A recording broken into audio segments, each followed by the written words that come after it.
And your state champions in performance in the round, coached by Chris Blum and John Knight, the cast of The Big Bang.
Let's have a hand for the cast of The Big Bang.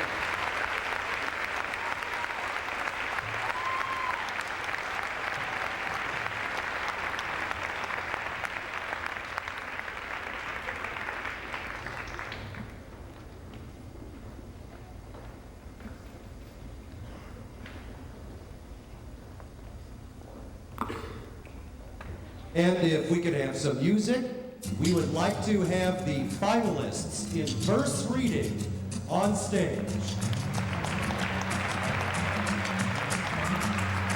The awards in first reading will be presented by the room chairman, Rachel Rosignolo.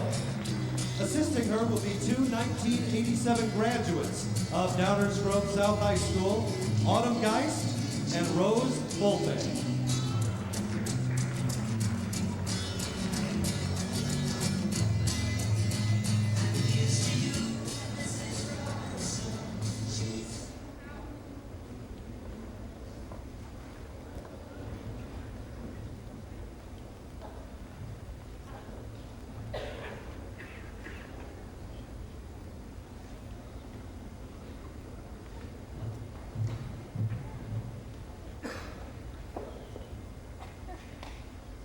Talk amongst yourselves while they get the medals.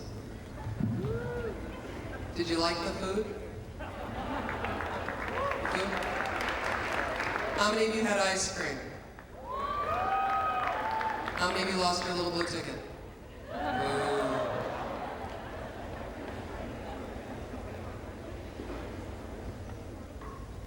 In verse reading.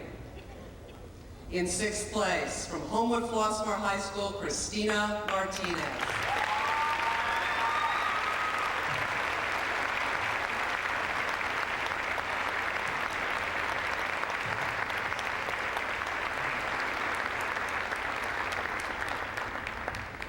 In fifth place, from Wheaton North High School, Ryan Arndt.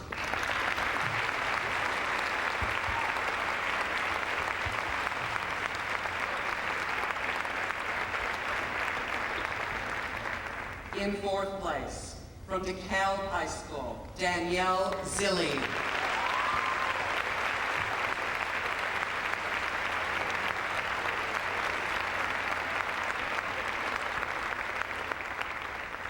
In third place, from Downers Grove South High School, Allison Fates.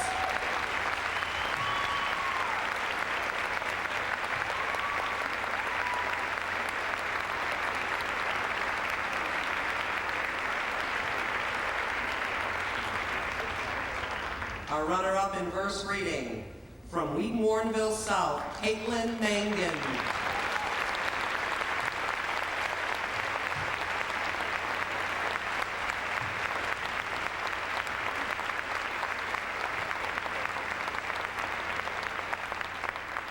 And join us in a round of applause for our state champion in verse reading, from Neuqua Valley, Kelly Ben.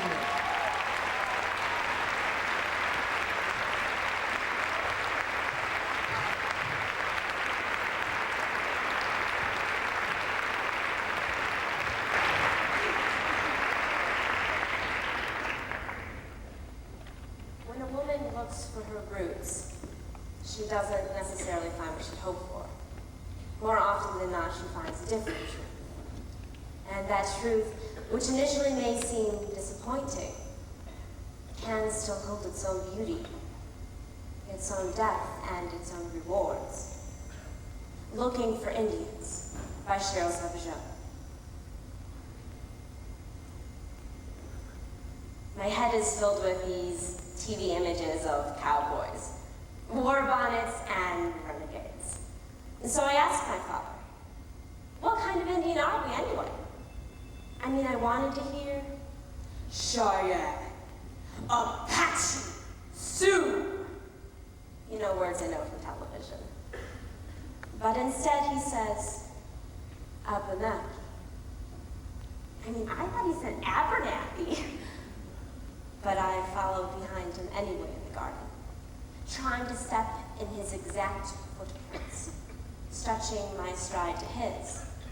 His back is brown in the sun and sweaty, and my skin is brown too.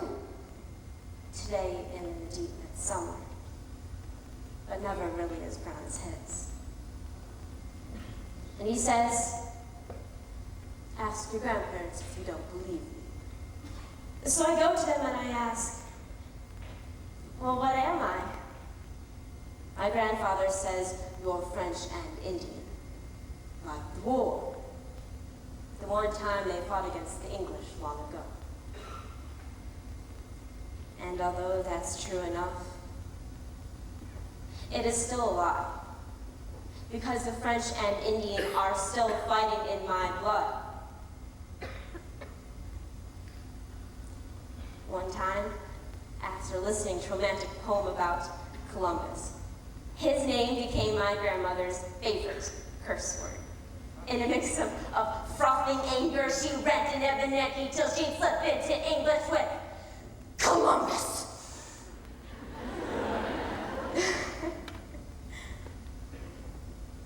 And they were like that. My grandmothers and grandfathers. And now they roll in my blood, walking the land of my body from shore to forest, the trails of my kingdom, waiting for me to call their names that they have called mine. But I am walking restlessly in revisionist dreams, and I am chased by blue eyes and white skin that history says were not just killers and not just destroyers. And I still return to my father. And I follow behind him like this from May till September, dropping seeds in the ground, looking for Indians in the dirt. And he teaches me, or he tries to teach me, to see no border and to know the Northeast as just one land. To see past my mother's red hair, French tongue, and blue eyes. Ears that have never even heard the name Nadkina. You know, they want to see an American when they look at me. One night, after my grandparents and mother were both gone, Betnell himself, his eyes growing a ghostly white. My father, he brings in this book and he opens it to this map and he says, here, and here, and here, and here. Oh, this is Abenaki land. I remember asking him, you know, what did they do, these great-grandparents of mine, before the others came? And to my disappointment, he said, they were farmers and fishermen. Farmers. You know, I really didn't want to talk about them. Each night, my father, he would come home from the factory to plant and gather, to cast the line over the dark evening pond with me. And I was walking behind him, looking for Indians. Grandmother, your blood runs thin in me. But then I catch sight of you sideways in the mirror, the lines of the nose and chin that startled me. But then it just sinks. Behind the enemy's colors of my almost blue eyes am I not quite white skin. But you are walking the trails that declare this my body Abenaki land. And like the dream man of my father that night with a book, you are finally speaking my true name. Nakina.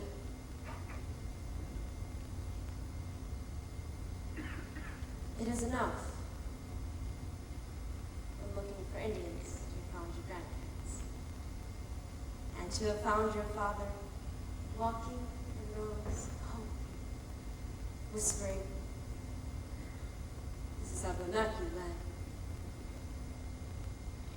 And finally knowing, I am Nakina.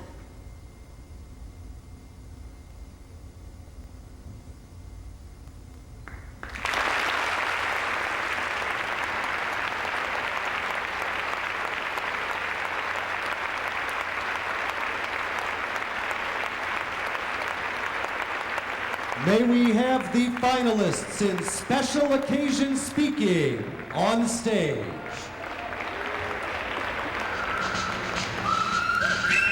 The medals in special occasion speaking will be handed out by Room Chairman Bess Van Assault and 1987 graduate of Downers Grove North High School, Anita Kuzmarskis.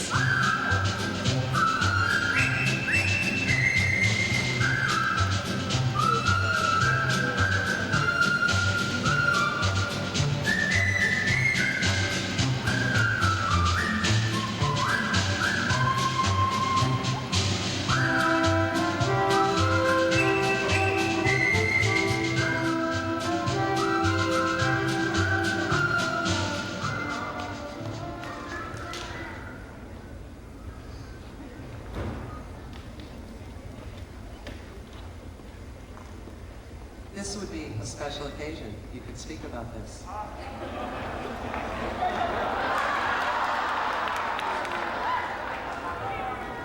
That was a stall. It was good. In 7th place in special occasion speaking from Glenbard West, Kelly Hall.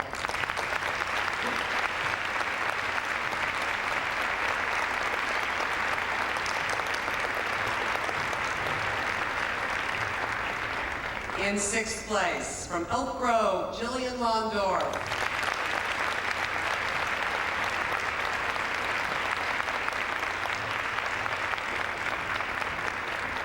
In 5th place, from DeKalb, Jake Ime.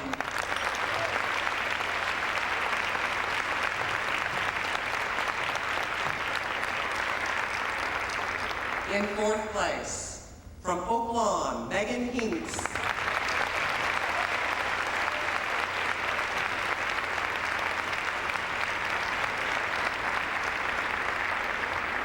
In 3rd place, from Naperville Central, Zach Clifton.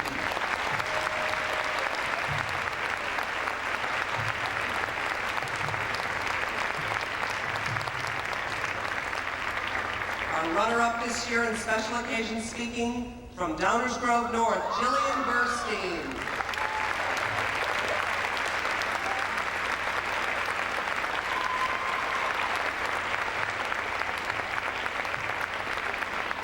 And your state champion in special occasion speaking from Wheaton-Warrenville South, Lauren Ariser.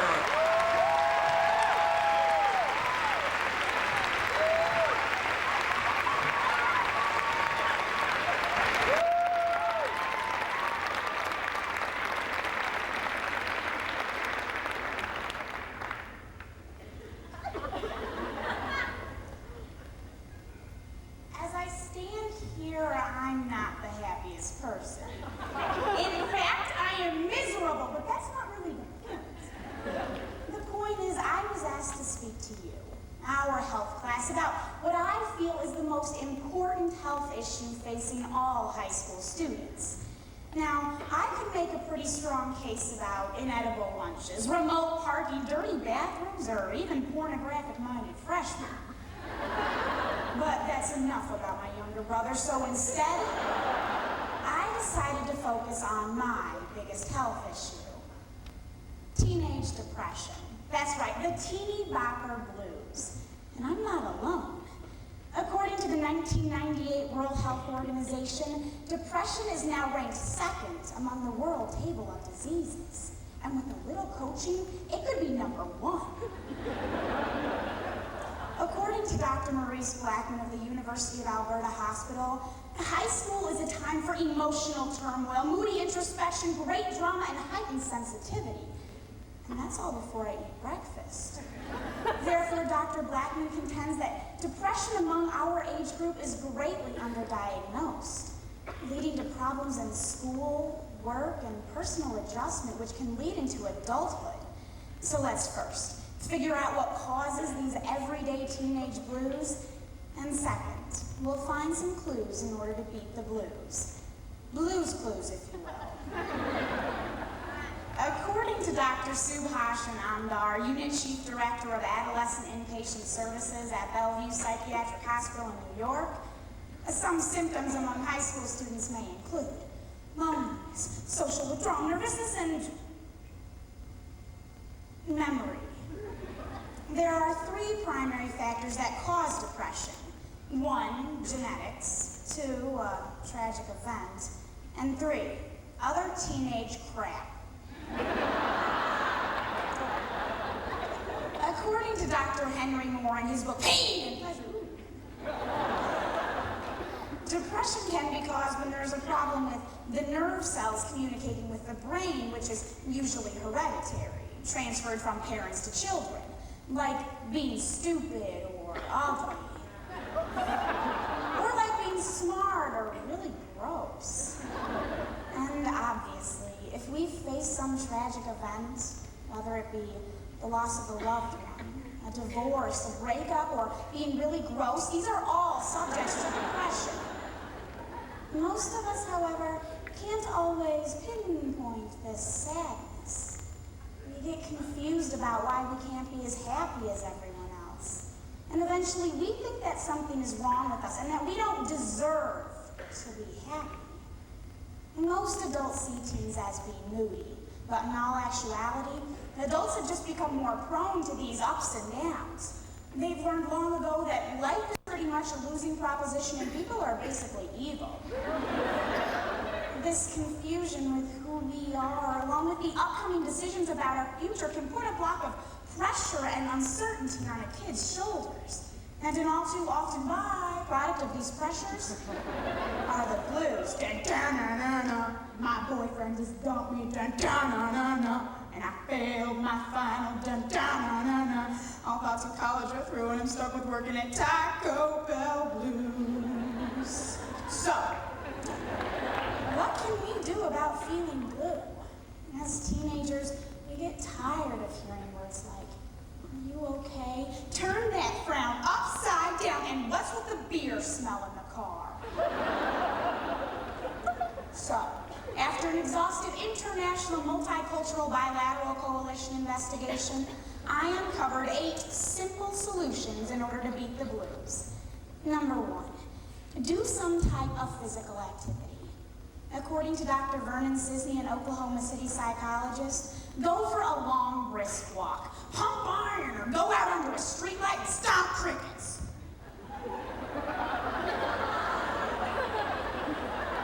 While this may be depressing for the crickets, apparently the physical exertion releases endorphins in the brain and yada yada blah blah blah. Number 2, eat bananas. That's more like it. According to Richard Wortman, author of Down Is Not Out, bananas contain an element that may actually act as a mild mood elevator, helping to give us a brighter outlook on the world. I mean, come on. Have you ever seen a depressed monkey? Number 3, laugh frequently. Hang out with friends or watch a funny movie. Sharon Carter, author of Coping with Depression, suggests, if no comedies are playing in the theater, go out and rent a feel-good movie. Ones such as Star Wars. And if planets getting blown up doesn't do it for you, try number 4.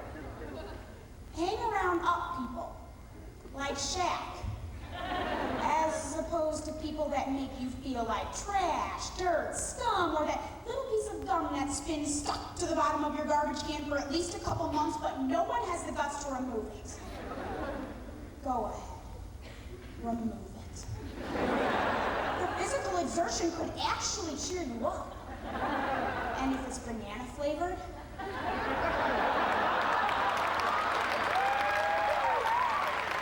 cheer it.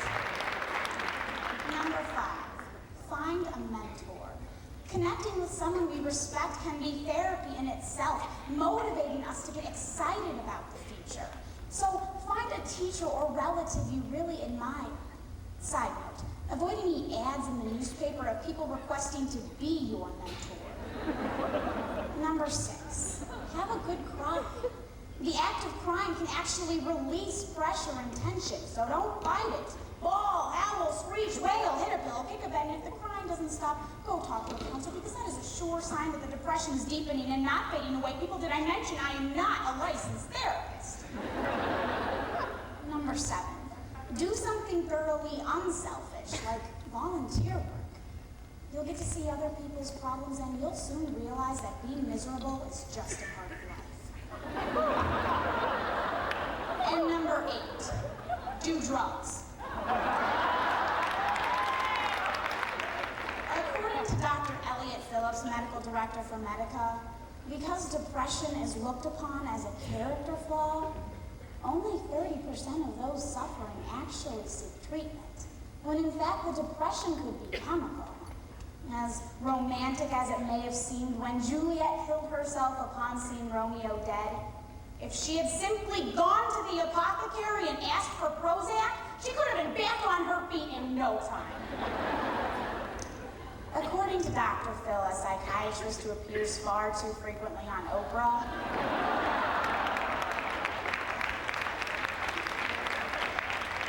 upon asking ourselves what it is that causes our depression, we are troubled with the question. No one said life was going to be easy.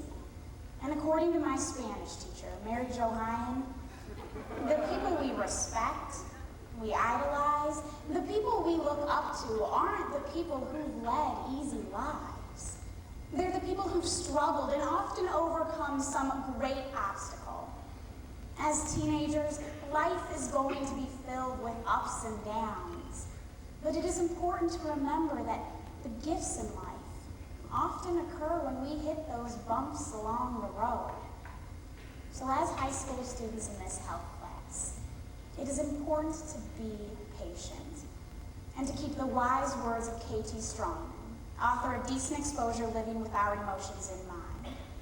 Our happiness is not a gift someone else holds to be given to us.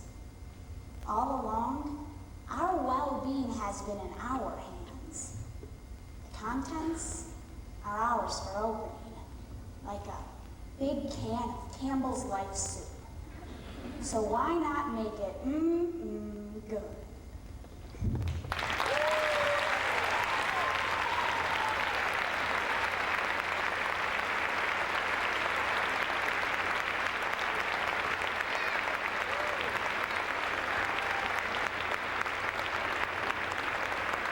Will the finalists in dramatic duet acting please come to the stage?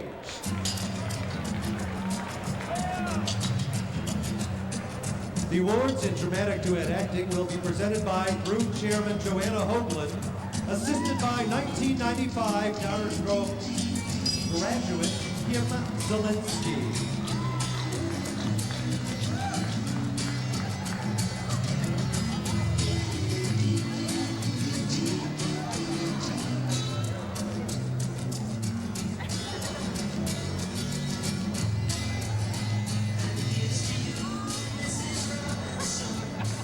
Stop playing Mrs. Robinson.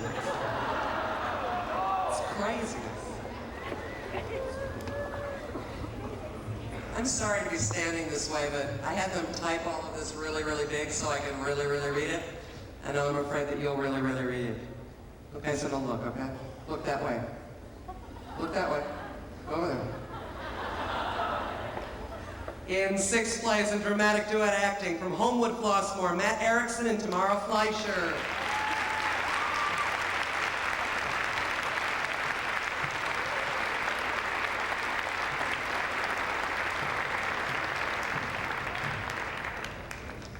In 5th place, from Wheaton North, Emily Casey and Ricky Staub.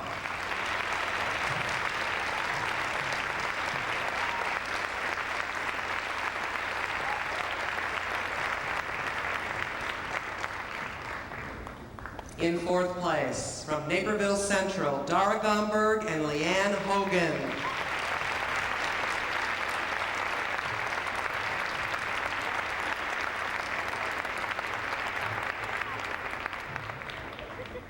In 3rd place, from Glenbrook North, Mike Levy and Danny Vandegraff.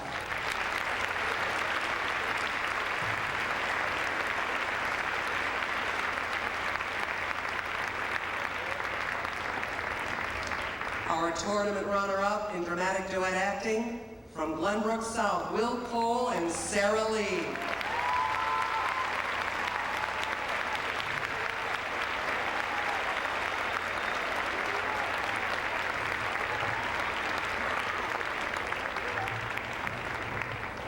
And your tournament champions in dramatic duet acting from Thornton, Dandrell Scott and Ebony White.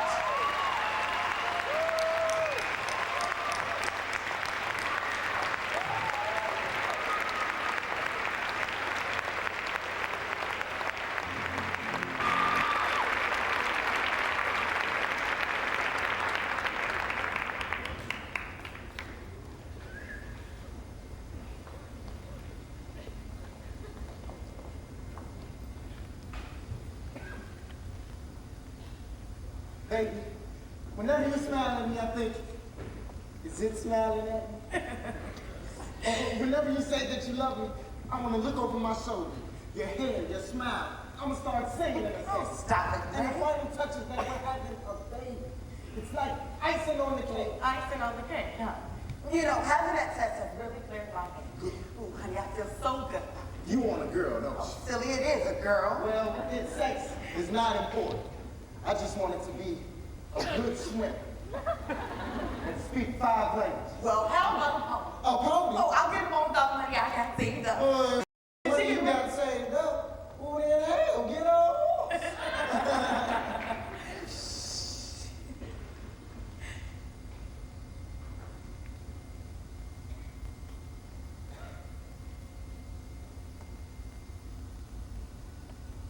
Normal cell structure. What? Is that definite? Wait, doctor, there was even Is there another test?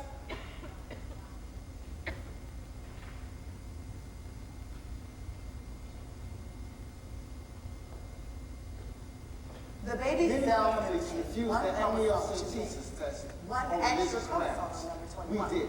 So a The person with Down chromosomes haven't syndrome split has properly. 2,000 The extra chances genes, were hundreds to making one. them have a mental. So I guess our baby And physical. will be special. I have about 3 more weeks to decide. The choice. By Claire Luck.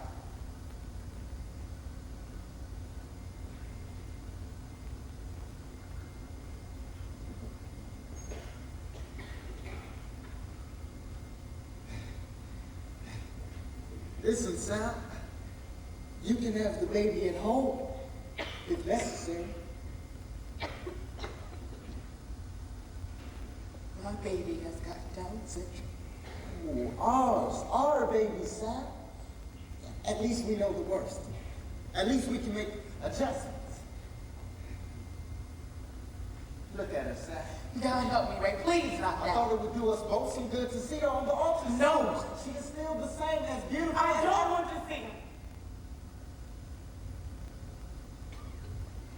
She needs us more. That's all that's changed. We must be more prepared. Pay her role. I can't give up work. You have to. You'll stay at home, write a book, a bestseller. How would you? No, Ray. You haven't even given me a choice. What choice? God, I feel trapped. I mean, all my friends have had their families. And when their kids go off to college to become brain surgeons or doctors, ours won't. She said, I don't know if I can see her suffer like that. I mean, how can we watch someone that we love go through hell? We won't be able to protect her, Ray. Not all the time. And what happens if something goes? Ray, I don't want to shout.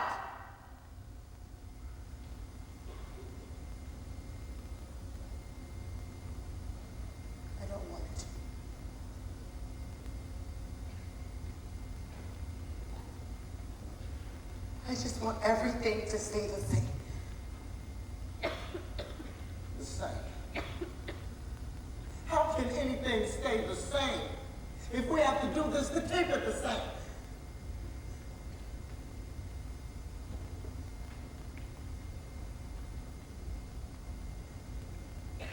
Come inside.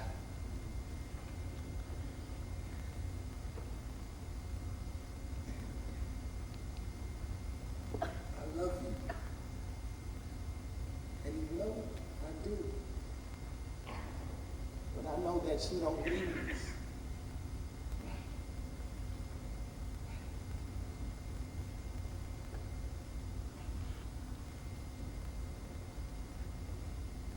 I want to have an abortion.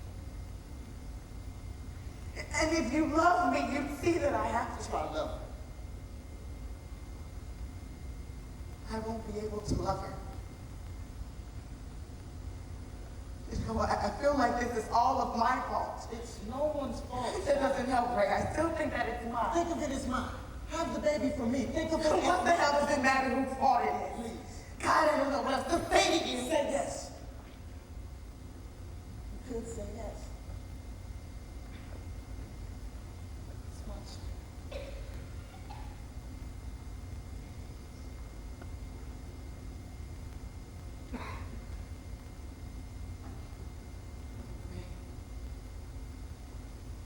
Honey, I love you. But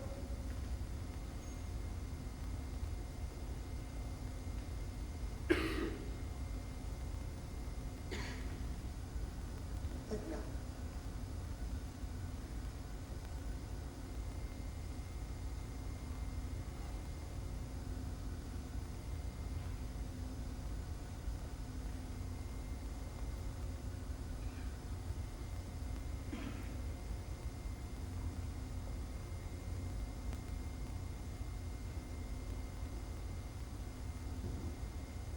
Sal, when I found out, I wanted to sit down, crawl under a rock, and die.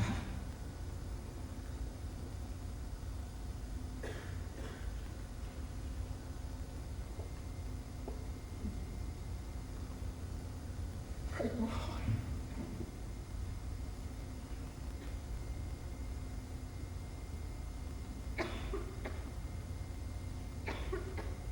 I'm going to the doctor in the morning. Wait a minute before you go. I think that it would be best if I went back to work as soon as possible. I have to. I still want a family. I want kids, right?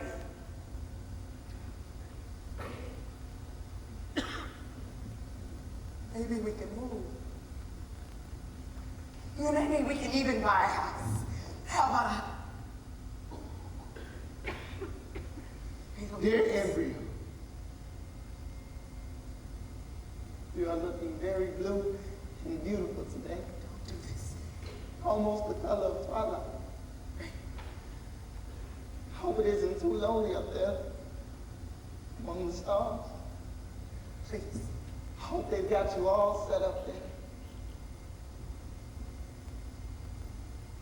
Tell me,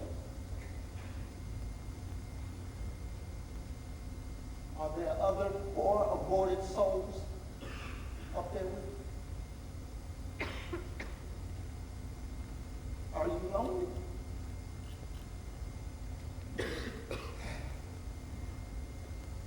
I like to think of you as playing games. Maybe hide and seek or follow the leader. Maybe I'll meet you someday. Maybe. Love?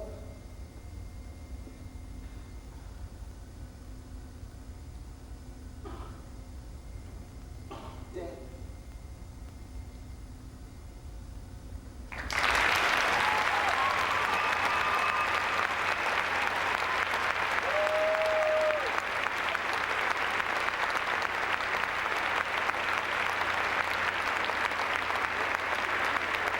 Will the finalists in impromptu speaking please come to the stage?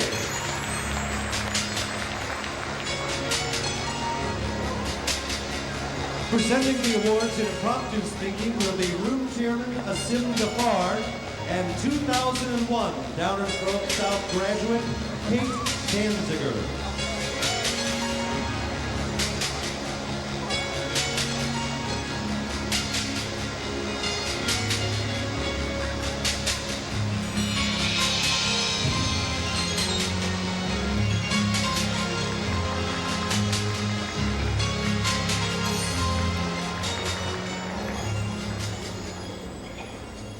In impromptu speaking, in 7th place, from Palatine High School, Adam Netzel.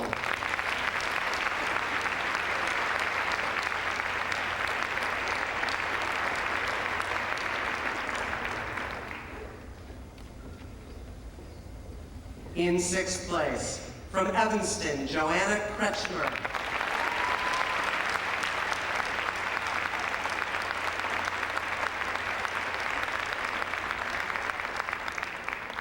In 5th place, from Champaign Centennial, Kyle Garton.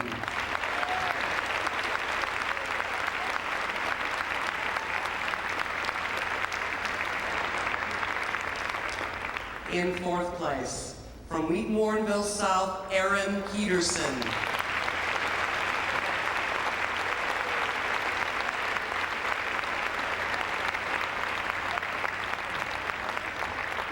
In 3rd place, from Downers Grove North, Megan Rooney.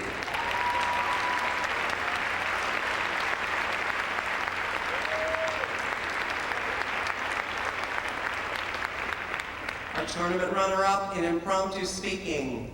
In 2nd place, from Glenbard West, Tom Fairbank.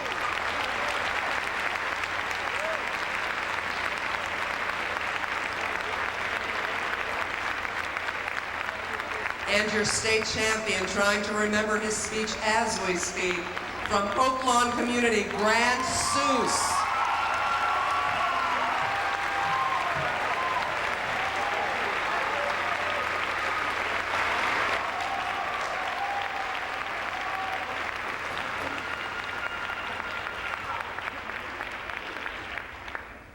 I'm not the most athletic guy in the world. Now, this might seem unusual. I've got all the distinguishing characteristics. Tall, skinny, blonde hair, blue eyes. But I'm nothing more than skin and bones. I really had a lot of trouble realizing this. I was a lot more confident in my shape than how it actually was. So my freshman year, instead of joining speech like I probably should have done, I went out for the track team. They put me as a distance runner.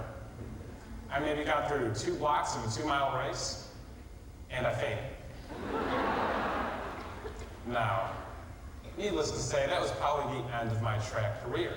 But I decided that I wasn't going to run myself down on the inside, and that I was going to try and outpace myself. Try and take on something new and exciting, something where I could succeed and do well. So I went to the speech team. Immediately I met our speech coach, who decided that I was, to quote him, flamboyant enough to do impromptu. So I got put in the event, and then I managed to run a really good race thus far. Now, there's an old Rwandan proverb that says something to the effect that we can outrace those people running behind us, but we can't outrace ourselves. And this quote is, unfortunately, missing the mark just a little bit. In order to run a good race in our lives, and in order to be successful, we need to outrace ourselves. We need to find out what holds us back and try and outpace it and outrun it. If we can get beyond these 3 negative characteristics, then we can find ourselves crossing the finish line in good form. We can look at 3 of these characteristics. First, our unwillingness to self-analyze. Secondly, we need to look at our fatalism. And finally, we have to understand a little bit about our insecurities. Now, there's a popular song that goes, "This is how you remind me of what I really am." And the lead singer spends most of the time in the song complaining about what he is. Something interesting about this song, though, is he never tells you what he is. He just whines about it the entire time. This song is 2 things. First, it's really irritating. And secondly, it's very revealing about us as a society. We are unwilling to self-analyze. We can't understand what we really are. And this holds us back in the race. If we don't know what our strengths and shortcomings are, if we're unwilling to self-analyze, then how can we possibly be sure of what's right for us? And how can we run this good race? We can look to an example of this in Shakespeare, in his play Richard II. Now, Richard II is the equivalent of the modern-day yuppie. He's young, hip, thinks he's on top of the world. What he doesn't realize, though, is that most of his friends really hate him and are going to stab him in the back in the end. It's a Shakespearean tragedy, after all. Richard II didn't self-analyze. He didn't realize that he had problems as a leader. He was unfit to be king, but he never came to that realization himself. He ended up being imprisoned and killed. Now, this isn't the fate we're going to face if we don't self-analyze, but if we don't look at what we really are and think about it, then we find ourselves running a very poor race. So we need to be willing to self-analyze so we can run as hard and as fast in the race that is our life. Now, secondly, we also have to realize that not only are we unwilling to self-analyze, we're also very fatalistic. Now, we can look to popular music once again, to Linkin Park's top 10 hit single, In the End. I despise this song. And for good reason. And for good reason. It has a chorus that goes like this. I tried so hard, I got so far, but in the end, it doesn't even matter. Now, that's the perfect example of fatalism. We feel that no matter how hard we try or how hard we work, or how hard we try to outrun what lies inside of us, then it's not going to matter anyways in the end. So what's the point of trying in the first place? It's like giving up the race before it even starts. When we're fatalistic, we hold ourselves back. We weigh ourselves down so we can't run and hard as fast as we can. We can look to almost a counter example of this in Cassius Clay, aka Muhammad Ali. Cassius Clay once said something which really struck me. He said, "I'm the greatest golf player that ever lived. I just haven't tried the game yet." Now that's confidence. Muhammad Ali wasn't fatalistic. Now, while he probably wouldn't have succeeded in golf, he never had the thought that if he tried hard, it wouldn't work out for him. He had confidence as opposed to fatalism. And that is why Muhammad Ali is so famous, because he didn't let any kind of fatalism whatsoever hold him back from running a good race. Unfortunately, we do this from time to time, and we need to be conscious of it and realize that our fatalistic attitudes can stop us from running our hardest. Finally, though, we also get weighed down by our insecurities. Now, I hate to sound like a pop psychologist, but all of us have something we're insecure about. We need to be willing to come to terms with the fact that we all have shortcomings and that none of us is perfect. When we can do this, when we can understand that we have problems in our life with certain issues or certain ideas, then we can run a better race. Once we become conscious of the insecurities that we have, they can't weigh us down and stop them from outpacing ourselves and outpacing those behind us. We can look to Woody Allen's movie Annie Hall to see this. Woody Allen is a notoriously insecure man, and in his movies, his characters are also notoriously insecure men, oddly enough. In Annie Hall, Woody Allen plays Elvie Singer, who's having trouble with his love life, trouble with his family, and trouble with his career. Elvie Singer is very insecure, and in the end, he isn't able to win back Annie Hall, the love of his life. Elvie Singer could have been a much faster and much stronger racer if only he realized what was keeping him down, and he managed to shove the weight and run as fast as he could. We need to be willing to realize our insecurities too, and when we look to them, we can pass them off, we can shove them, and run a much better race. So looking back at the half-remembered Rwandan proverb, if we can outrun what's following us, but we can't outrun ourselves, we can see that there's a lot we have to outrun in order to be successful. We need to be able to avoid first our fear of self-analyzation, secondly, our fatalism, and finally, our insecurities as well. Now, the track team didn't work out for me, but I found speech and I met a whole bunch of wonderful people. The dedicated speech coaches, the good friends, the cute girls, they all helped me run the best race I possibly could. Without their guidance, I wouldn't have been able to not only outrace others, but also I wouldn't have been able to outrace myself. But thanks to the speech program and all the people involved in it, I've been able to outrace myself, come to terms with my problems, and run a darn good race this far.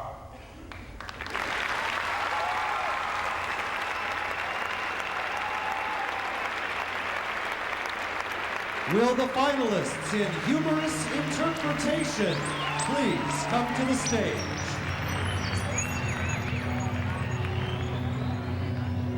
The awards in humorous interpretation will be presented by Group Chairman Lawrence Sauer, along with graduates Chris Plum from 1998 and alumni Darlene Dantes from 1987. Very old, 87.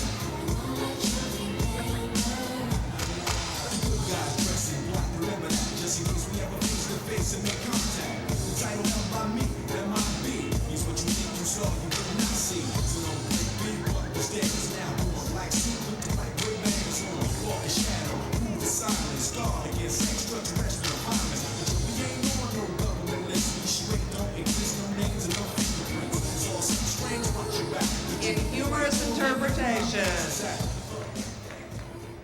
In sixth place, from York High School, Amber Robinson.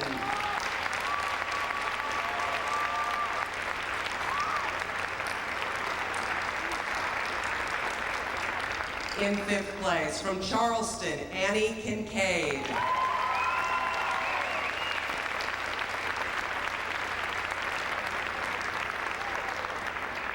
In fourth place, from Downers Grove North, Jessica Rhodes.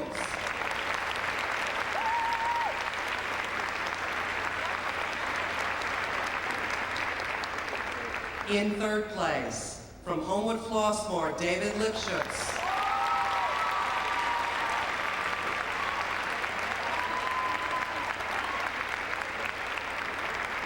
Your tournament runner-up in humorous interpretation from Downers Grove South, Jeff Blum.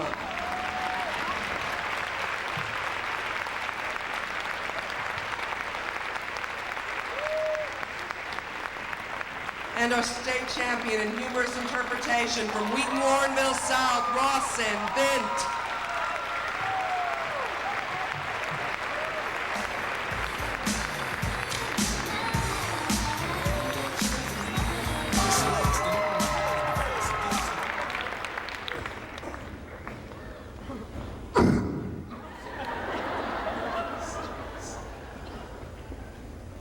And this so-called brain stem contains the midbrain, small protrusion called the pons, P-O-N-S, and a stalk tapering downwards called the medulla oblongata, which passes through the skull and becomes the spinal cord. Now, are there any other questions before we continue? I have a question, Dr. Frankenstein.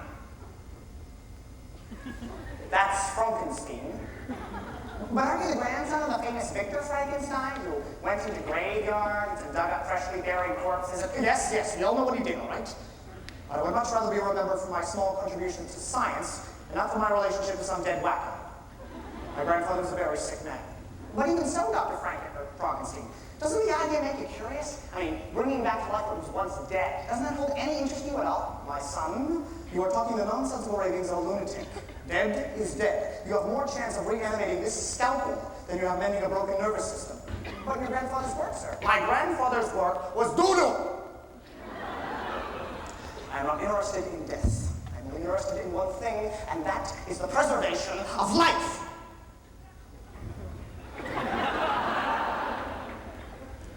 Class is dismissed. The scariest comedy ever written, Young Frankenstein, by Mel Brooks and Gene Wilder. Dr. Frankenstein, that's Frank, don't correct me. I'm Herr Folkstein, and I've traveled 5,000 miles to bring you the will of your dead grandfather.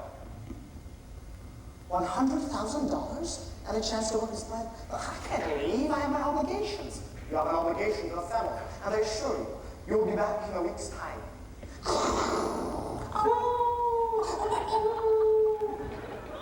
What in God's name was that? Werewolf. Werewolf? Werewolf. Their castle. Why are you talking like that? I thought you wanted to. No, I don't want to. It's really so funny, easy. You must be Dr. Frankenstein. No, actually, it's pronounced Frankenstein. You're putting me on. No, it's pronounced Frankenstein. Well, do you also say Frederick? No, it's Frederick. Well, why isn't it Frederick Frankenstein? Because it isn't. It's Frederick Frankenstein. Well, you must be Igor. No, actually, it's pronounced Igor. But they told me it was Igor. Well, they were wrong then, weren't they? And this here's Inga. Here, folks, son, thought you might need a laboratory assistant. Temporarily. Hello, doctor. Sorry. Well, I'm sure we'll be getting along splendidly. Boy, I'm sorry. I didn't realize. You know, I'm rather a brilliant surgeon. I might be able to help you out with a hump. Hump? What hump? Let's go. So this is it. Home sweet home. What knockers? Oh, save the doctor. No. Hello? Is anyone home? Are there any lights in this place? So this is where it all happened. What a filthy mess. Oh, I don't know, little paint, few flowers, a couple of throw pillows. Wait, what's this? It's my grandfather's journal. How I Did It. Very nice title.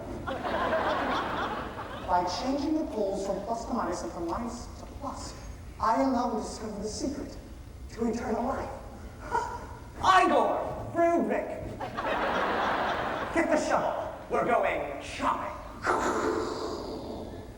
He's perfect.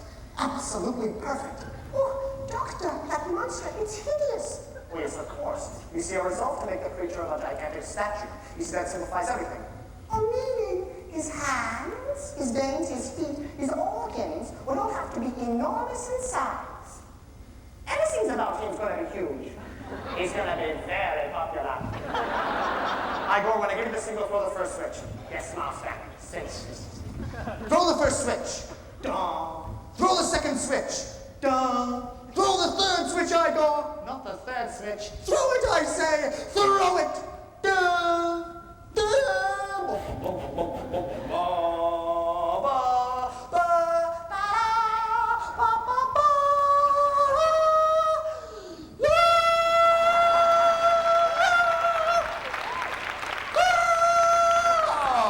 I don't hear anything.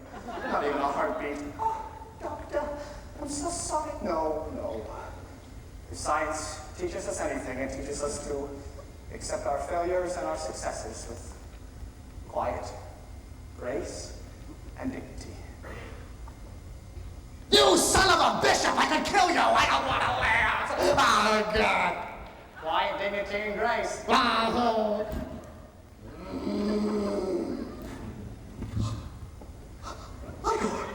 Igor, it's alive! It's alive! It's alive! Hello there, big boy. I'm gonna set you free. Is the sedative ready? Yes, doctor.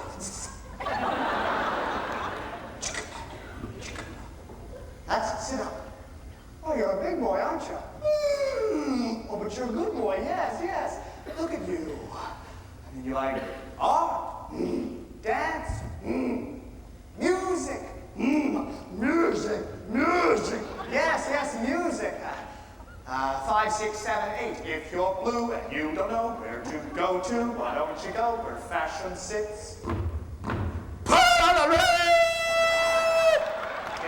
types who wear a dead coat, pants with stripes or cutaway coat. Perfect fits. Dressed up like $1 million trooper, trying very hard to look like Gary Cooper. Super Cooper! All right, that's enough music for one day. You're gonna hurt yourself. Just lie down. No more music. Quick, Inga, quick, the sedative.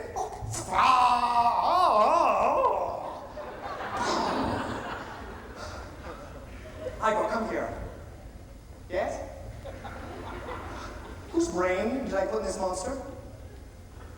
Abby someone. Abby someone. Abby who? Abby... No. Abby normal.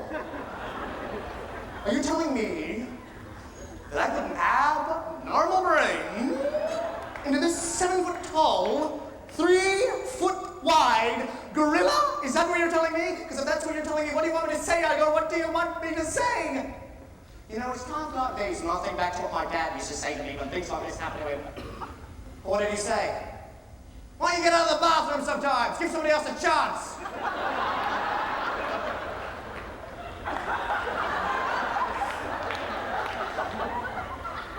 that was pretty much it. Well, I guess you can't blame him for trying. What a filthy mess.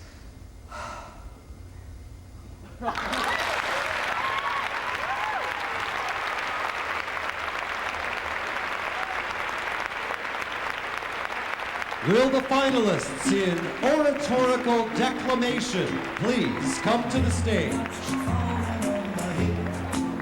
The awards in declamation will be presented by Room Chairman Karen Mance and 2001 graduate Narissa Nanzi.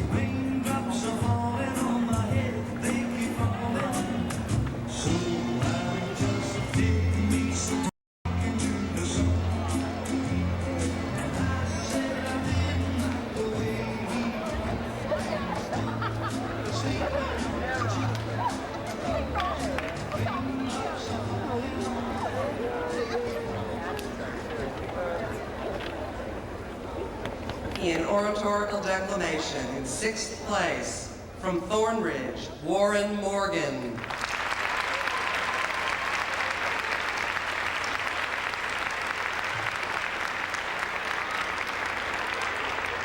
In 5th place, from Benton, Cody Girton.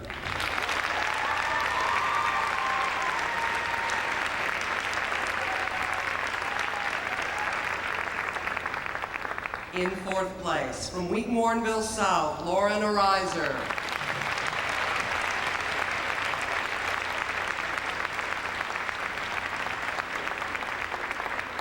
In 3rd place, from Glenbard West, Kelly Hall.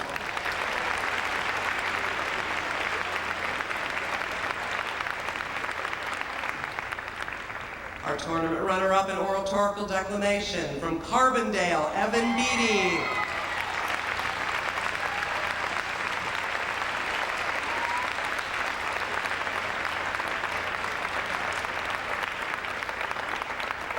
And your tournament champion in deck, from Downers Grove South, Neha Dak.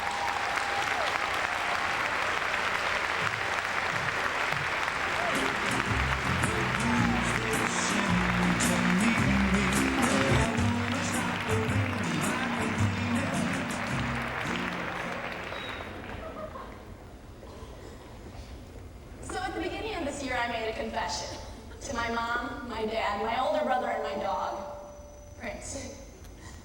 I probably sounded like the TV character Felicity as I told the assembled audience that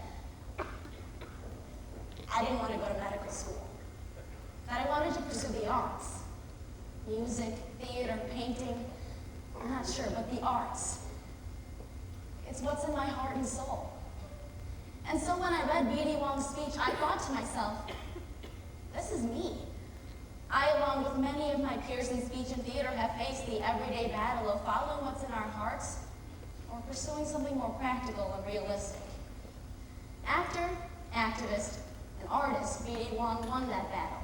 And in his commencement address to the School of Visual Arts, he suggests that a life in the pursuit of a career in art, although not medical school, Dad, has far-reaching worth and value, or Forever Hold Your Peace by B.D. Wong. Wow. This is pretty swell. You know, I've never been to a college commencement before. No, seriously, this is my first college commencement? Well, you don't know me and you'd think I was a college grad, right? Wrong. And the fact that I wasn't used to be totally humiliating. But today, standing up here, all official, being all wise and having something to say, this is swell. It's swell because I get to witness you embracing your lives as artists. I never had this. Okay, so even if I would have graduated from college, I would never have had this. See, I've always had this real love-hate relationship with identifying myself as an artist. When I was 5, I wrote artist in the blank in the memory book where it asked, what do you want to be when you grow up? You know, all my friends put astronaut or ballerina, and I put artist. I'm pretty sure I didn't know what that was. When I was 9, I had my mom make me this big black smock with a black floppy bow around my neck and a black beret. And I went for Halloween as an artist. My dad even made me this palette with some plywood and a jigsaw, and I insisted on gluing every single color of sweetheart candy around it to represent the paint. So I guess I've always wanted to be an artist. And then there was music and theater. And from the moment I stepped on that stage, I felt like all of my creative selves gathered together and sang. And I've not looked back from that day in high school.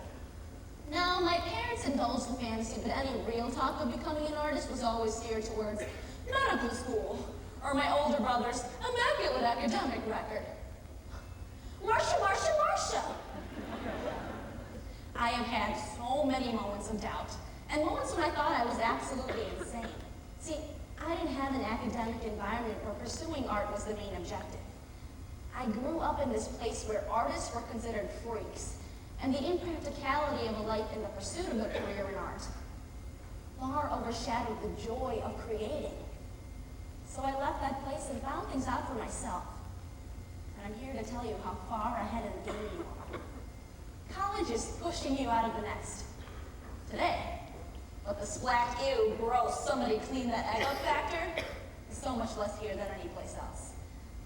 Now, I don't want to talk about how to make it. You're there. But a couple things can happen when you plunge in and start pressing that practicality into play. Your self-identity. The thing that today proclaims, I am an artist. I have an artist's vision. That self-identity can remain steadfast and self-fulfilling, or it can dilute itself gradually. Just kind of slips down the drain like weak coffee at the end of the pot. And pretty soon the artist you set out to be will be unrecognizable. The artist you set out to be for all practical or impractical purposes today. Now, I have to admit that we all travel the road of the arts with a different itinerary. Well, let's face it, in the very definition of art and of artist, there's built-in magic. There's built-in fabulous hubris, which I don't care if you're Pablo Picasso 2000 or the guy running the machine at the 1 hour photo place. If you went to this great school, there's pride and vision. And with that pride and vision comes the potential to live your life to a certain code. And whatever practical or lofty goals we hope to achieve in our careers, we cannot deny that today we all graduate as artists. That's why artists have this thing that no one else gets to have. It's a thing that when it grows disproportionate can turn an artist into a diva. The fact that artists do not compromise.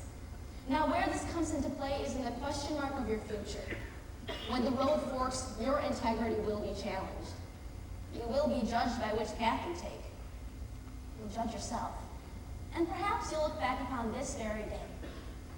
I'm asking you to choose the path of integrity. From this moment on, commit yourself to that original vision. Honor, cherish, and be faithful to it. Go on, marry it, get hitched. After all, those of you singularly brilliant self-indulged artists will have enough trouble finding a relationship.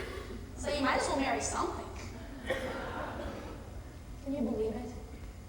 You're about to graduate from college. Before it happens, I have one final thing to say. I believe that we were all put on this earth to deal with each other. That I am an idiot if I live my life pretending like no one else exists. So, with the pride and magic that comes with calling yourself an artist, also comes the responsibility to accept the consequences of your art. To create based upon one's knowledge that we affect one another. Not to dilute or to censor oneself, but to provoke, and to inspire, and to question, and to protest, and to demand, and to illuminate, and to arouse, and to celebrate others. That is a noble thing to accept. And most of the time, those consequences are good, but when they're not so good, it was because you were expressing your precious, mercurial, gossamer, all-American, and easily taken away from you right. The right to express yourself without inhibition, but to understand that that expression does not end with the last brushstroke, the last quarter note, the last curtain call. It's not really art if it does. It's not really art unless it has consequences. So as your walk down the aisle comes to an end, I want to congratulate you. You're You're a special class of people at a momentous occasion in your lives. Years from now, if this path leads you to greatness, find me and shake my hand. Hey, I'm expecting a lot of those handshakes. Don't expect me to say anything when anyone asks, is there anyone here who feels these artists and their futures should not be joined in holy matrimony? Speak now or forever hold your peace. So I'll shut up. When you receive that diploma, say I do, and marry yourself to that original vision. It's the vision that caused a young 5-year-old to write artist in the blank of the memory book. 15 years later, I now pronounce you artists and lives. You may kiss college goodbye.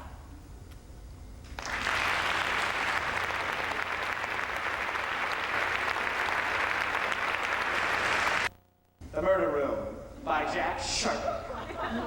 All right, ready, ladies?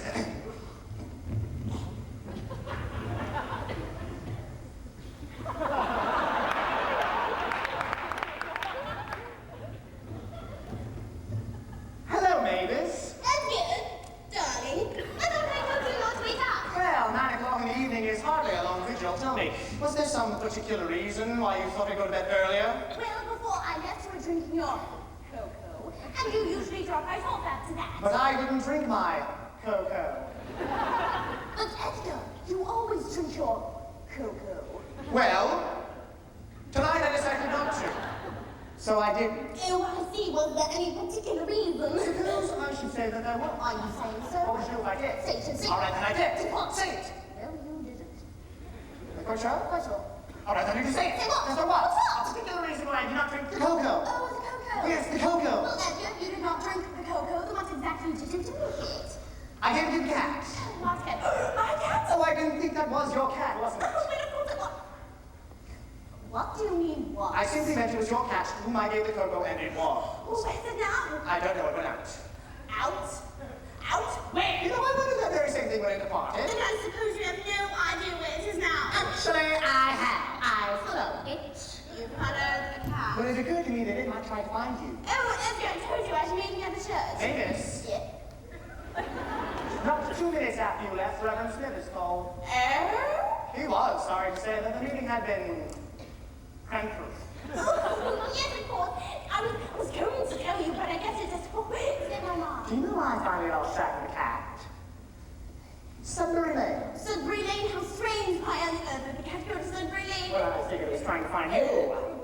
You were nowhere near Sudbury Lane. Well, it is between here and the church, and we've driven along it. I don't remember. And you don't remember parking your car there? Oh, yes, now I remember. You see, I did park the car, but I didn't realize it was Sudbury Lane. You see, I had a beastly headache, and I thought a short stroll over there might help a little bit. But you weren't in the open air, my dear. You were in the second floor flat, the building in front of which you had Oh, parked. that's absolutely...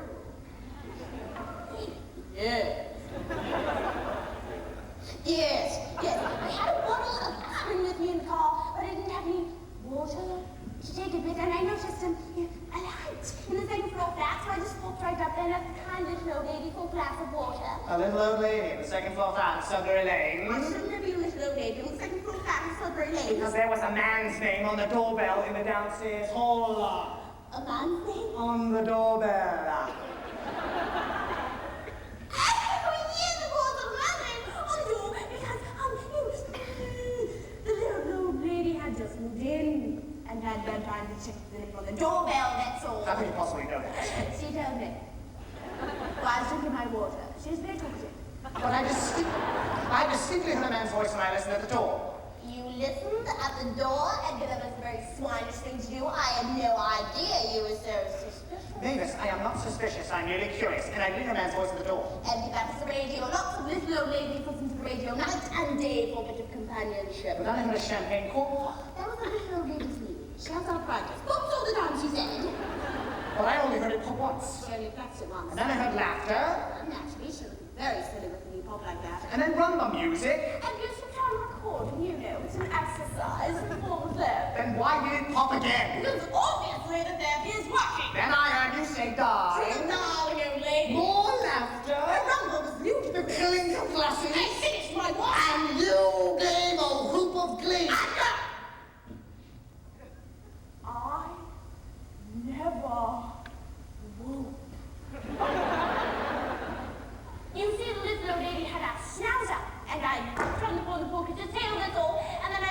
get me to the church board meeting. But even so, you were gone for such a long time, even after the meeting had been cancelled.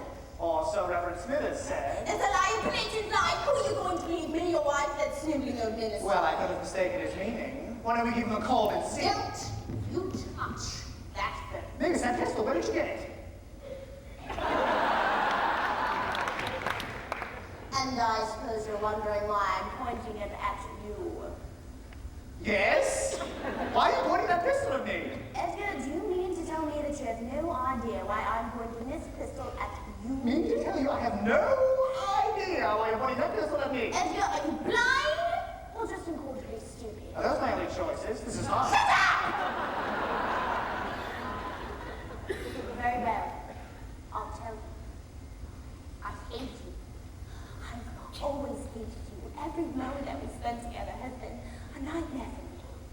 I can't bear your arms around me, your lips. I can't smile at the touch of your hand. Every single moment that we spent together has been the worst experience of my entire life, and I won't take it. Not for another minute till you understand me. Not for another minute. Darling, we were only wedded this morning. I don't care. I've already had enough. Well, one last request. May I have a glass of water? I suppose.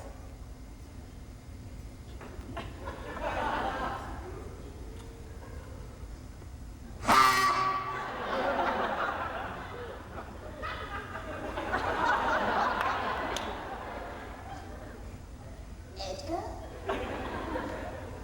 What the hell was that?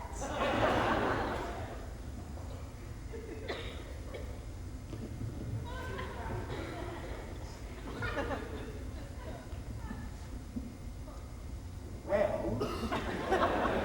I thought maybe I'd throw water in your face and then knock you up before you come. Okay, Edgar, for that to work, you would actually have to hit me with the water. Yes, yes. And I would have to be standing here. Do you understand that? I'm short, I never thought of that. Yeah. Try again. Oh, yes, you're really. Yeah, maybe it's trying. Yes, Miss Knowles. Well, so long. So long, ha! Ha! Ha! Or and sometimes why.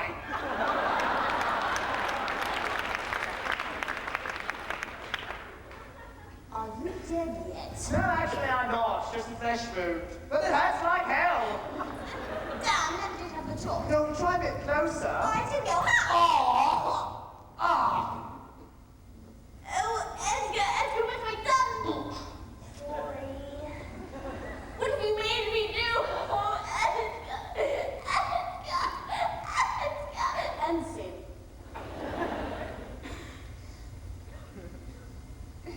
Do you think he'll buy it?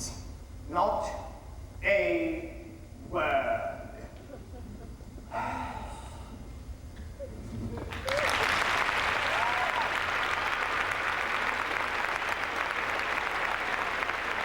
Will the finalists in oratory please come to the stage? The medals in oratory will be presented by Room Chair Kamali Desai and 2000 graduate Emily Calamino.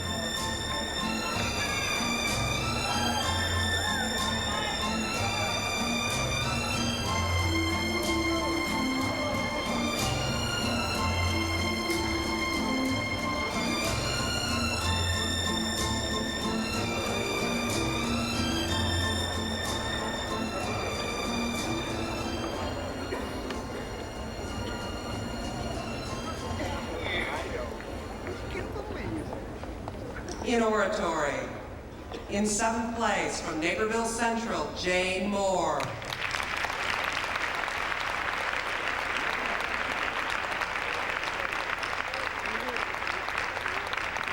In 6th place from Riverdale, Jillian Rewerts.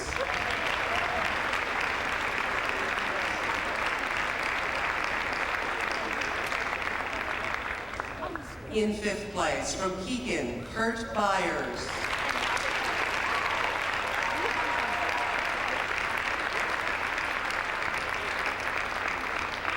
In fourth place, from North Chicago, Bruce Hughes.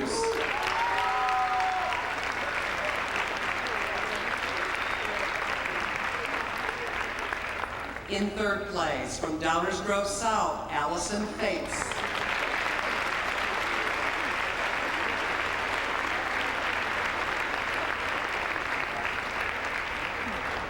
Our tournament runner-up in oratory, from Harrisburg, Ethan Fife.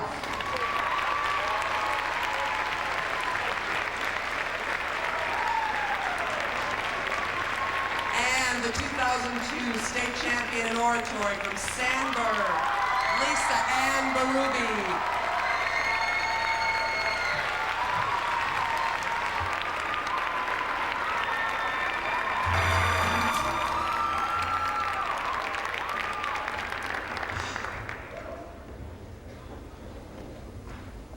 4 years ago, a seemingly confident adolescent girl was put into outpatient watch by Rush Prudential Hospital. Being overweight for the majority of her school years, this 8th grader decided that she wasn't going to put up with the ridicule she faced anymore. So she began dieting and slowly lost some weight. Instead of the daily insults from peers, she began to receive compliments. She started to feel as if she belonged, that her increasingly shrinking body was allowing her to be the girl that she always wanted to be. She went from 200 pounds to under 100 in less than 5 months. Her hair fell out, the calcium in her bones depleted, and she was always found wearing a sweater due to the chills she felt outside her thawed body. After many months of therapy and support from her family and friends, this once self-starved little girl stands before you today, a confident, in control, and content teenager. Today in America, 5 to 10 million girls suffer from an eating disorder. 75% of these girls are under the age of 15. 2 teenagers' weight is equivalent with self-worth. As self-worth diminishes, self-acceptance follows, and both result in a lower self-esteem. At a time in a child's life where approval from peers is of the utmost importance, low self-esteem allows eating disorders to maneuver their way into a child's life. According to the 2000 Canadian Medical Association study, children in grades 3 to 4 would rather survive a nuclear war, get cancer, or lose a parent, rather than be considered fat. With such a detrimental perception, it is our duty as community members and parents to act. We must stop regarding this as just another phase of adolescence. This obsession with outward appearance leads to neglect of what should be every person's true priority, the development of our inner selves. When speaking of eating disorders, we're inclined to refer to the victim as female. But this isn't merely a stereotype, because over 94% of all cases recorded are females. And every year, hospitalization cases for girls aged 8 to 11 are increasing. Regardless of our age or gender, we must care. These aren't just statistics. There are neighbors, our nieces, our sisters, and our daughters. And why are our young girls resorting to eating disorders, the only psychological disease that kills, to be accepted into our society? Why was I? Well, Western ideal has always placed high standards on the physical appearances of a person. This is enhanced by the fashion, modeling, and movie industry as they depict the ideal figure for America. The average American woman is 5'4" and weighs 140 pounds.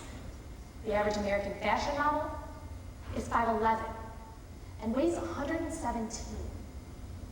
This means that fashion models, those who portray the ideal body, are thinner than 98% of American women. With such distortion, young girls are left confused and angry with themselves because they aren't ideal. But girls can go online to learn the tricks of the trade, on such websites described in February 3rd, 2002's Chicago Tribune.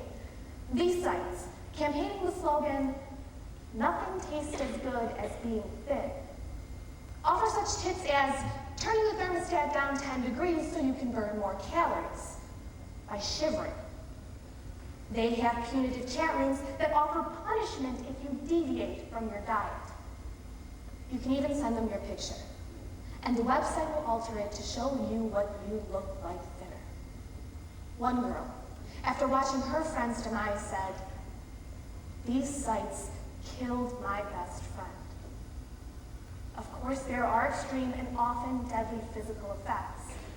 But because of the psychological damage, an eating disorder has the potential to last a lifetime. Expert adolescent psychologist and author of Reviving Ophelia, Dr. Mary Pfeiffer states, "The ways girls handle proms in adolescence can have a direct implication in their adult lives. By simply regarding dieting as just another part of growing up, we are simply accepting a degenerative disease of the body and of the mind." But despite how severe this situation is, there are ways to help protect our children. In reality, we cannot control the media. We are not Michael Eisner, Ted Turner, or Katie Couric. But every person in this room can control what they say and do. Start early. Instead of complimenting children on their looks, praise them for their kind acts, cooperation, or intelligence. Now, I am not saying to stop complimenting on appearance altogether, but if that is all the children hear, that is all that they will crave as teenagers and adults. Encourage children to see people beyond their physical appearance, to see them as unique individual beings. This is a step we can all take. But still, we must take action a step further. And we can do so by encouraging involvement. After a decade-long study, the U.S. Department of Education found that girls involved in after-school activities are more confident and have higher degrees of self-satisfaction. High school senior and anorexia survivor Kelly Traynor concurs. By being involved in a club that promoted self-awareness, as well as an active member of the golf team, I learned to accept me for me. Kelly and her mother created a body awareness and education club at my school. The club, called Diet, Distorted Images, Education, and Treatment, sponsored an awareness week to help open the students' eyes to the problems of being appearance-obsessed. Not only was the week a success, but more importantly, it helped Kelly learn to accept and move on from her illness. Involvement encourages young girls to look outside themselves, to find something that they love and are proud of, instead of something that they are ashamed of. And in today's society, isn't that what we want for our children? By knowing that who they are and what they do is much more important than how they look, it will create more intelligent and content young adults. Instead of defining themselves by their appearance, by being involved, they become athletes, actors, musicians, scholars, leaders, and models for the entire student body. Now, while I look in the mirror on occasion and am disgruntled with my reflection, I'm pleased with the person I have become. My acceptance of myself, no matter what weight, has led me into the happiness and high self-esteem that I possess today. Help our children learn to love themselves by encouraging involvement. Provide our future with the necessities of life. Show them your love and encouragement by helping them learn to love themselves.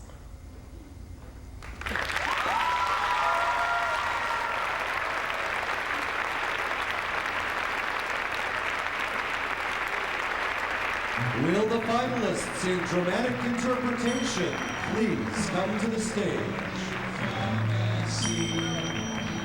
Visions of the things to be. The medals in dramatic interpretation will be presented by Room Chairman Tracy Griffin and 1997 graduate Katie Gillespie. That suicide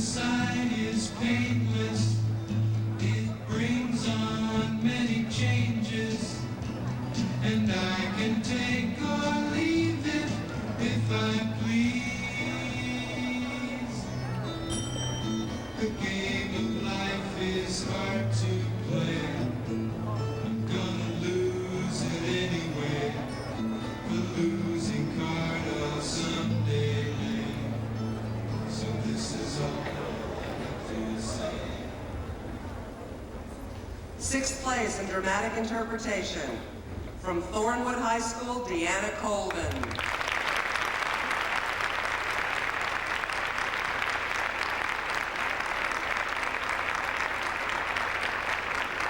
In fifth place, from Thornridge, Justin Farley.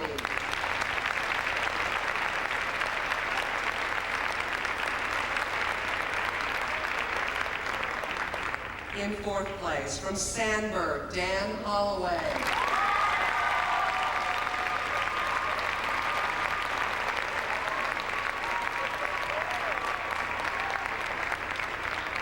In third place, from Downers Grove South, Beth Locke.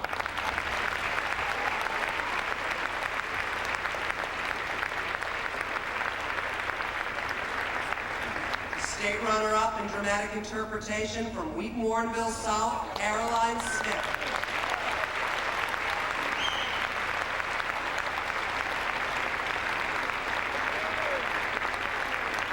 And the 2002 state champion, dramatic interpretation from Glenbrook South, Dave Sargent.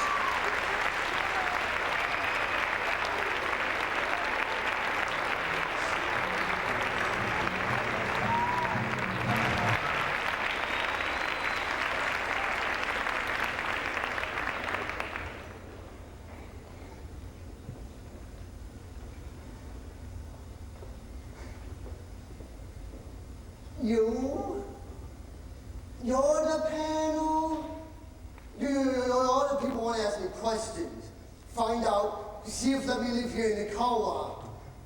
Yeah! Well, my name is Jason Bowman, and I'm 28 years old. 28 years. 28. And I go to job training, and I can cook, and I have to make my bed every day. Every day. Are you not going to let me live here if I don't make my bed every day? Former President Lyndon Johnson once said, "Our society condemns people to inequality." These words ring true for Jason Bowman, a mentally challenged young man who struggles to find equality in an unfair world. Through the split monologue between Jason and his inner voice, author Betty Jane Wiley poses the question, why can't our society just accept people for who they are? Jason, by Betty Jane Wiley. Yeah, I'm the one who has to answer the questions, I know. I've been answering questions all my life. Is that a two-way mirror? Is there someone on the other side watching me? No, okay. Hi! When they ask you questions sometimes, they watch you too sometimes. And basically someone's always watching. You treat me as though you have a right to my personal information. And since you get it, I have to surmise that you do have the right. To ask me about my innermost desires, my hopes, my plans, fears, my sex life, my anger. Oh no, but I can't ask you. No, if I did, I would be considered nosy or impertinent, invasive of your privacy.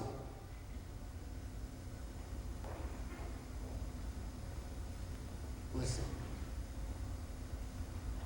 I just want to live here. I just want to live here because it's nice, very nice. Because it's clean, because there's no cockroaches. Right? I don't like roaches. Because it's safe. She says that the other place we're now isn't very safe. Sandy, my better half, she's really pretty. We're not married. No, but we're thinking about it. About marriage. I do Sandy's laundry sometimes. And when she goes to the bowling alley sometimes, I go with her. sometimes, but sometimes I stay and do her laundry. I said to her one time, do you want to do my laundry someday? And she said no. But then again, when we're married, because in marriage you share. Yeah. But then again, I might be doing both our laundry.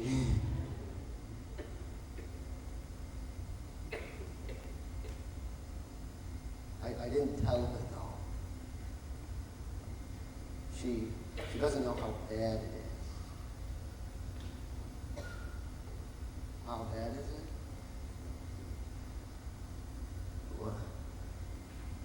Well, I was standing by the washers, watching the clothes going around, and he came in. What do you got?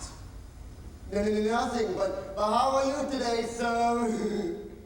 Well, that's not good enough, because I want something. And I kind of laughed and looked at the clothes going around. And then he had a knife. And he's holding the knife at me, and he grabs my shirt and pushes me down until my knees hit. I was on my knees on the floor. Open it. My zipper, retard, open it. And he pushes a knife onto my neck.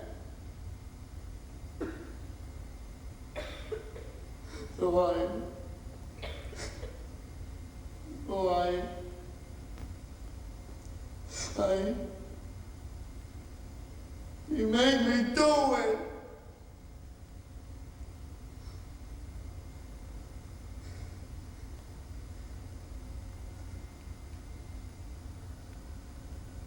And then someone was coming. Don't ever tell me one, or I'll kill you.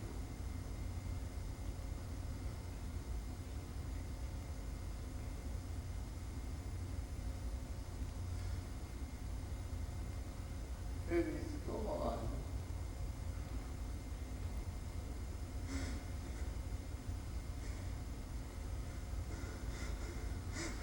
Please don't tell Sandy. Please. I just thought that if I answered your questions, there was a chance. You might take me. You might say yes. Let me live here. Because you're good people. Not bad.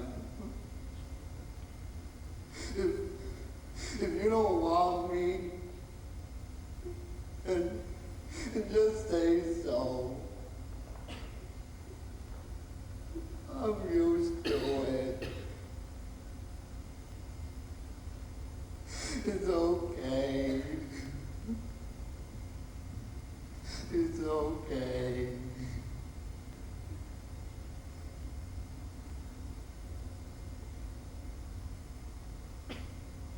It's okay.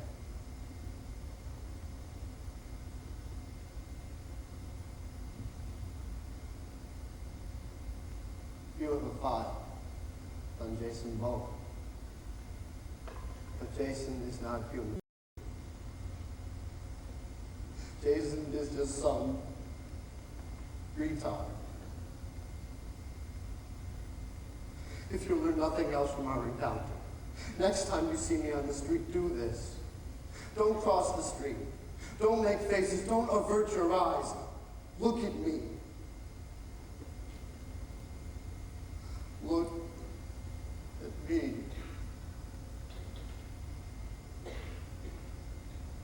I may be a person of limited abilities, but it hurts to have to shut down my sensitivity in order to survive. I might look like Smiling Jim, or Shuffling Ned, Dimwit, Dumbo, Dummy, Dunce.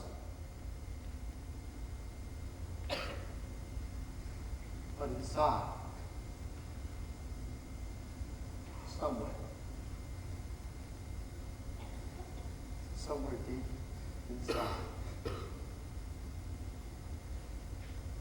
I am here.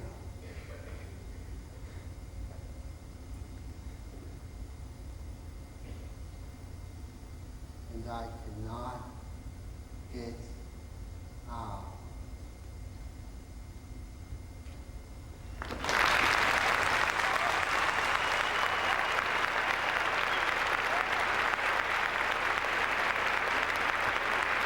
Will the finalists in extemporaneous speaking please come to the stage?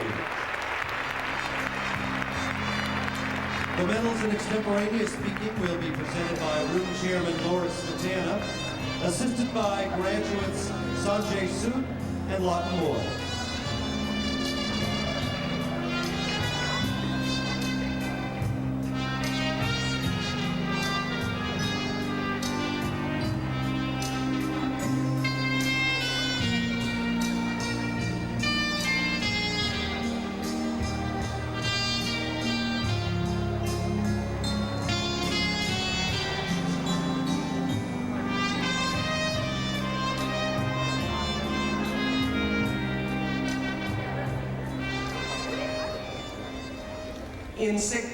In seventh place in extemporaneous speaking, from Champaign Centennial, Kyle Garton.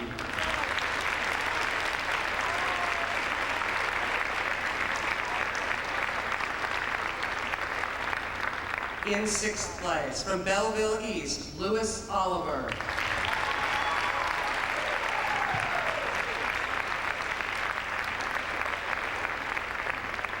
In fifth place, from Glenbard West, Sam Rosenberg.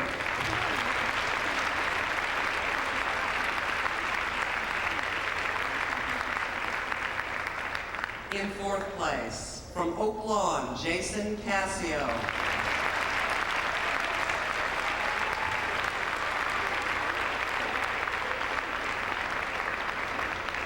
In third place, from Wheaton North, Amanda Azon.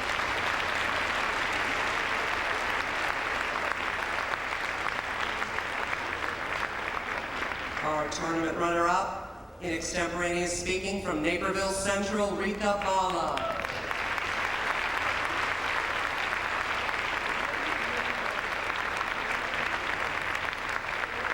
And the 2002 state champion in extem from Evanston Township, Joanna Kretschmer.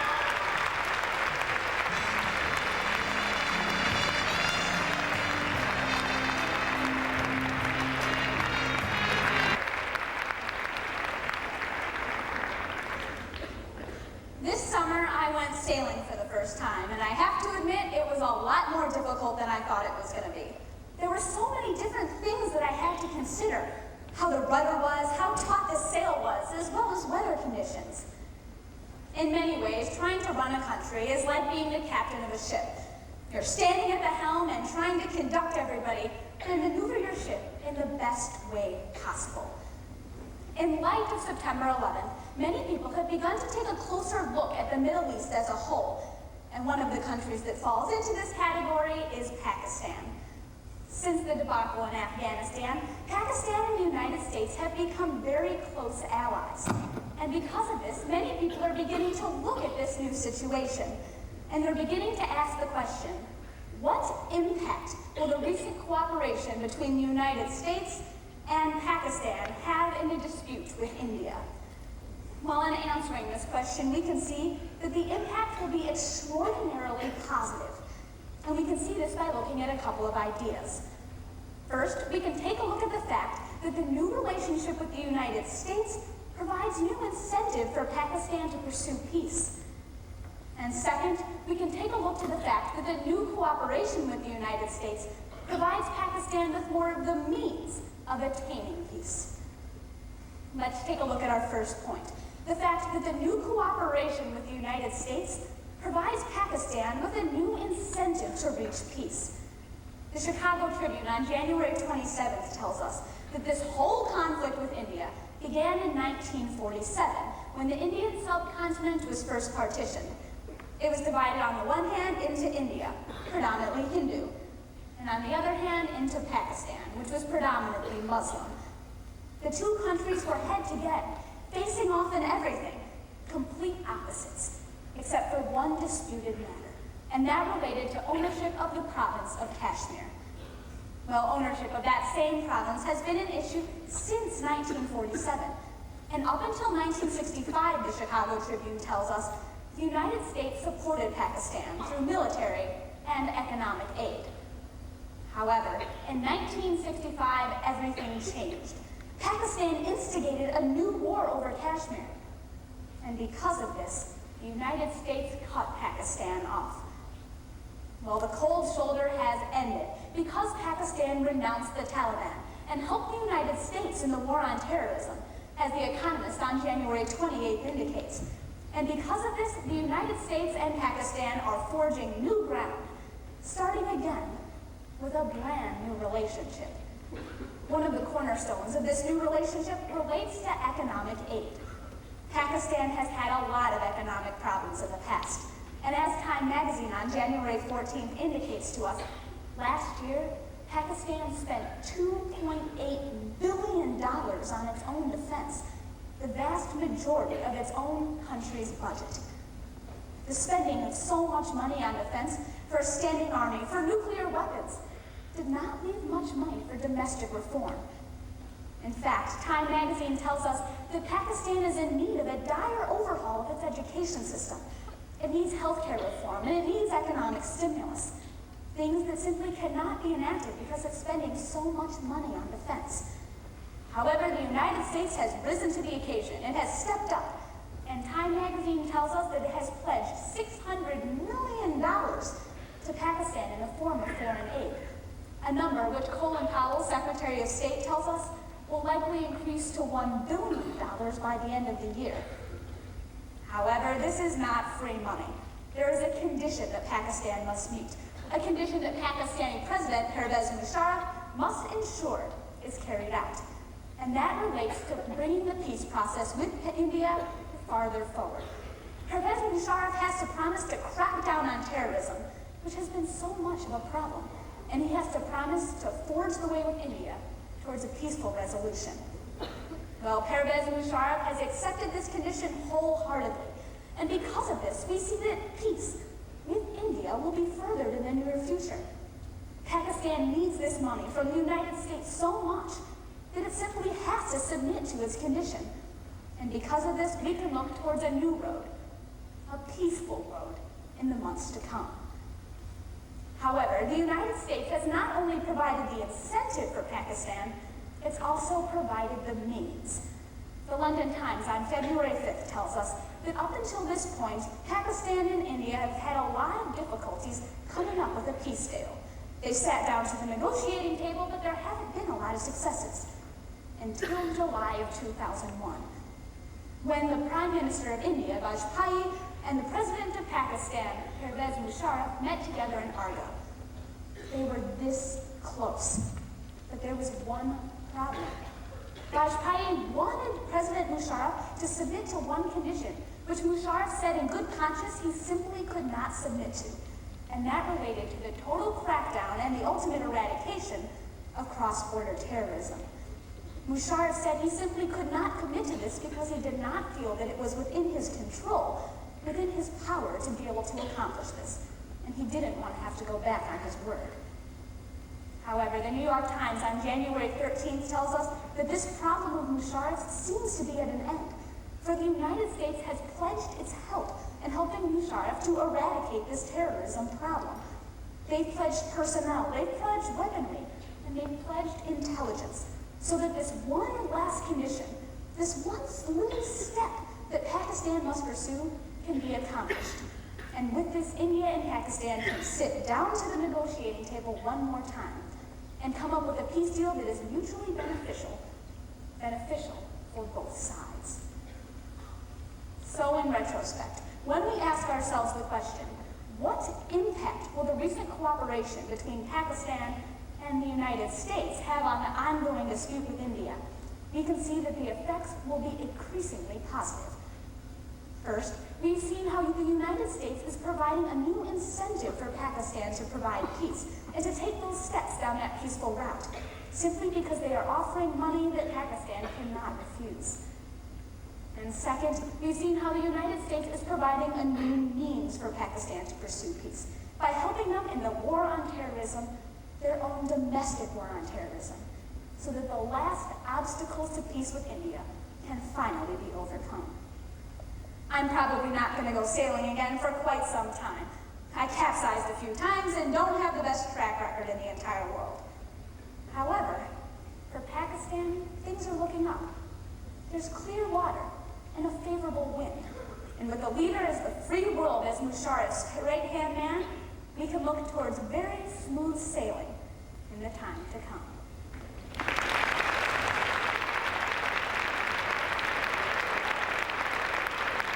Will the finalists in prose reading please come to the stage?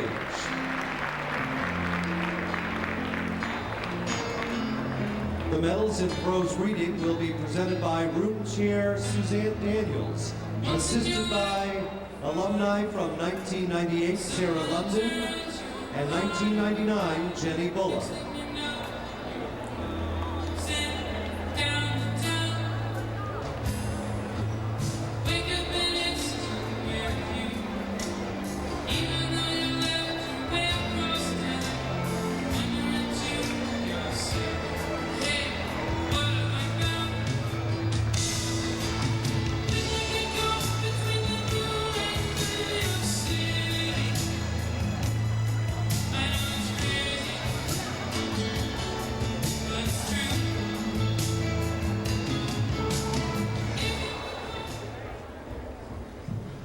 In sixth place, from Thornton, Paul Williams.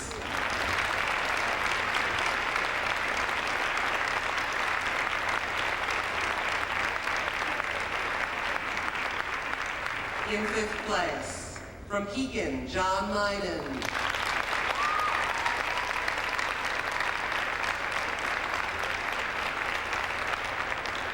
In fourth place, from Wheaton-Warrenville South, Beth Roberts.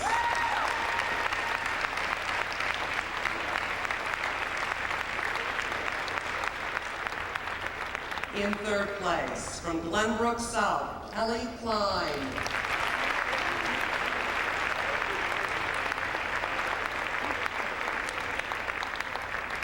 Your tournament runner-up in prose reading from Homewood Flossmoor, Beth Weigel.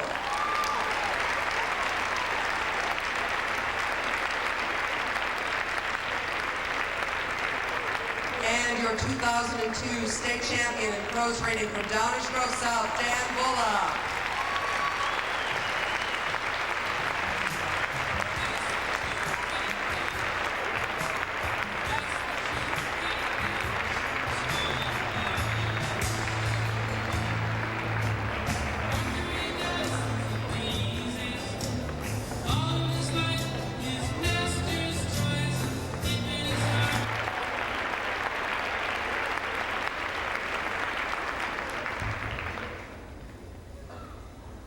Downstairs, I can hear the springs of the Couch Creek. The man who is not my father is repeating my mother's name with passion in his voice. Yeah, but he's probably thinking about his first wife, Mona, who died 5 years before he decided to move into our house and take on the duties of disciplining me. Where do you think I am right now? My room?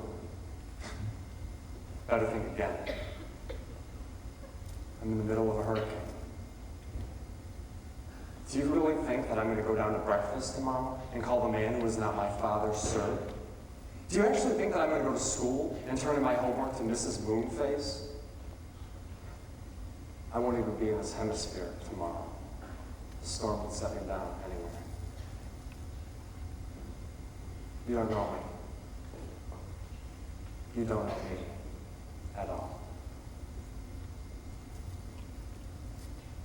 To protect ourselves from the storms of our lives, we often hide our feelings, our fears, and ourselves from those who seek to know us.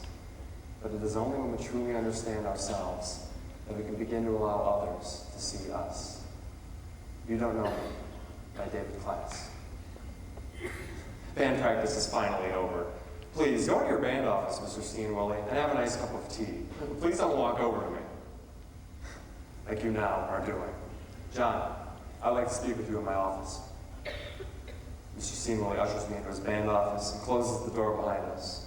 You have an unusual technique when it comes to your tuba. You don't play much at home, do you, John? John, is everything all right at home? I saw you wearing a t-shirt the other day, and I could have sworn that I saw red marks, that someone was grabbing you. Are you positive everything is okay? I want to say, no, everything is not okay, Mr. Steenwilly. Thanks for asking. Yeah, everything's fine. There are 5 long minutes left to go in math class. Sitting next to me is Billy Beezer, my friend, who is not a friend. And he's not a friend because we're in love with the same girl. Her name is Violet Hayes. She is the most beautiful girl in the entire school. Well, she's also the stupidest girl in the whole school. She's so stupid, she might actually like me. Well, Billy Beezer is currently stabbing me with his compass. Mrs. Moonface is asking me an algebra question. There's dead silence in the room. The death question has been let out of its box. We are running out of time, John. Yes. Yes, indeed we are, Mrs. Moonface. You know, nice try, Mrs. Moonface, but you're not going to trick me into blurting out a wrong answer.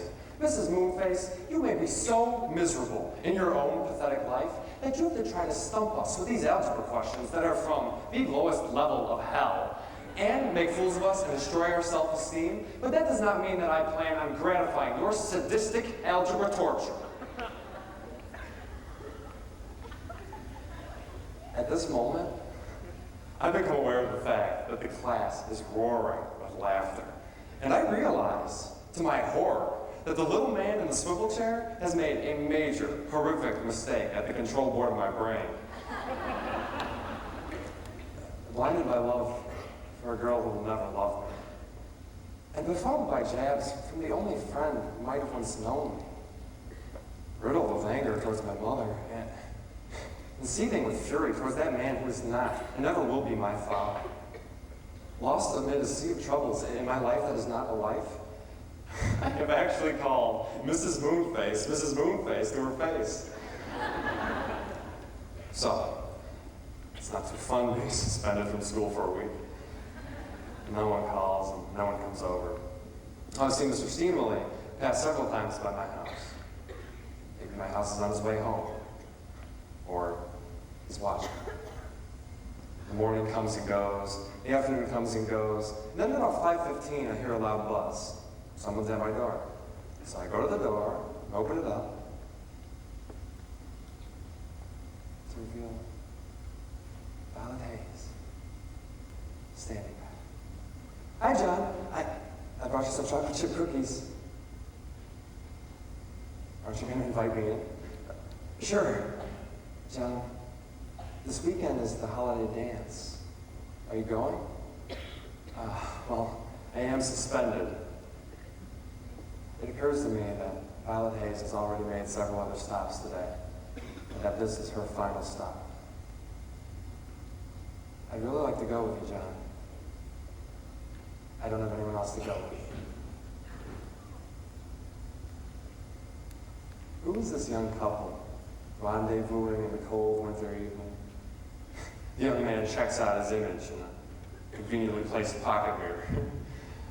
And his reflection in the mirror is suddenly joined by the image of a large girl in a bright green dress who slips her hand into his own. Well, John, we're a pretty spiffy couple. Yes, indeed. I don't mention that spiffy is an adjective that I usually associate with very clean frying pans. Violet Hayes, are you leading me out to the very center of the dance floor? Did you not know that I have absolutely no dancing ability? Violet Hayes, are we waltzing? Is this your soft body pressed up against my own? Are we boogieing? Has the room tilted? My Nature Channel dance moves seem to be too much for this young lady. Are we having fun, Violet Hayes? I believe we are. John, will you kiss me goodnight? I'm not sure that's a good idea. I mean, I am a notorious nose biter, a lip nipper, and perhaps even a tongue chewer.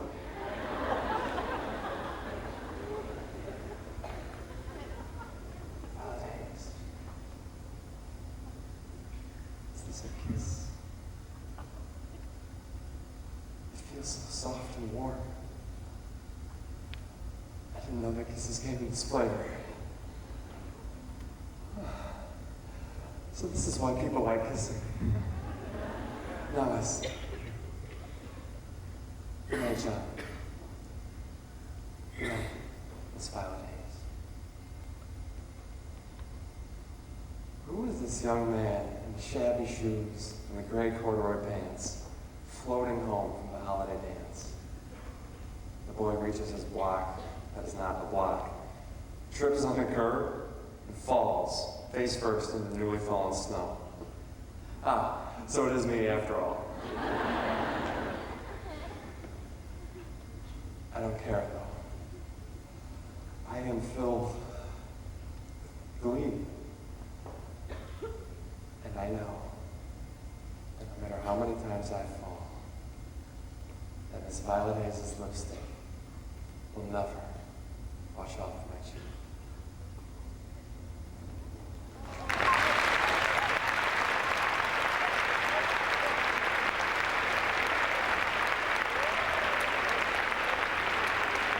Will the finalists in original comedy please come to the stage? The medals in original comedy will be presented by Room Chair Charlie Rice Davis and 1982 graduate Paul Sass.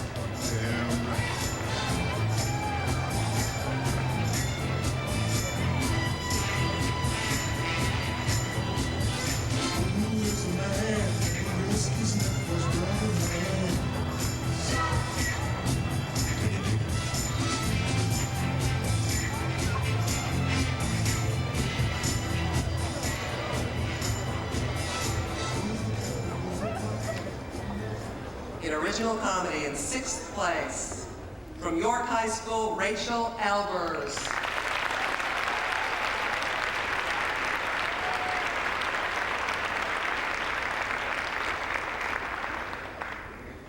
In 5th place, from Oak Lawn, Caleb Kosick.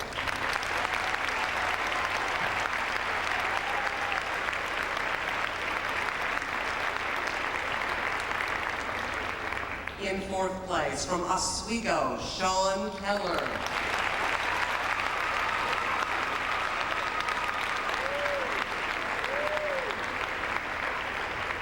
In 3rd place, from Thornton, Dandrell Scott.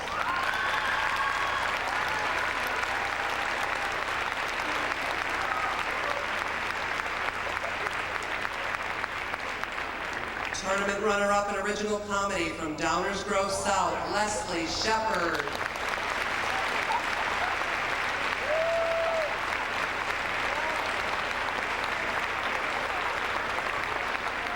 And the 2002 state champion in original comedy from Wheaton Warrenville South, Tim Shum.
see, ever since my freshman year, I've had that exact same dream with the prettiest girl in school, Tamara Sampson and I, make out during our senior graduation. I've had this dream 5 nights out of every week for the past 4 years. The other 2 nights out of the week would be a dream that consists of myself, Britney Spears, and a whip. Dance for me, skinny boy!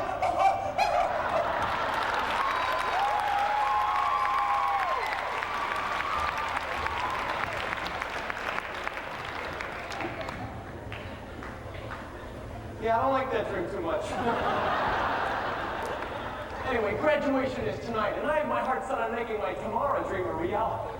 But even though our last names are similar, Sampson and Shum, there are 3 of my fellow wastes of space classmates that might be sitting between us at the ceremony.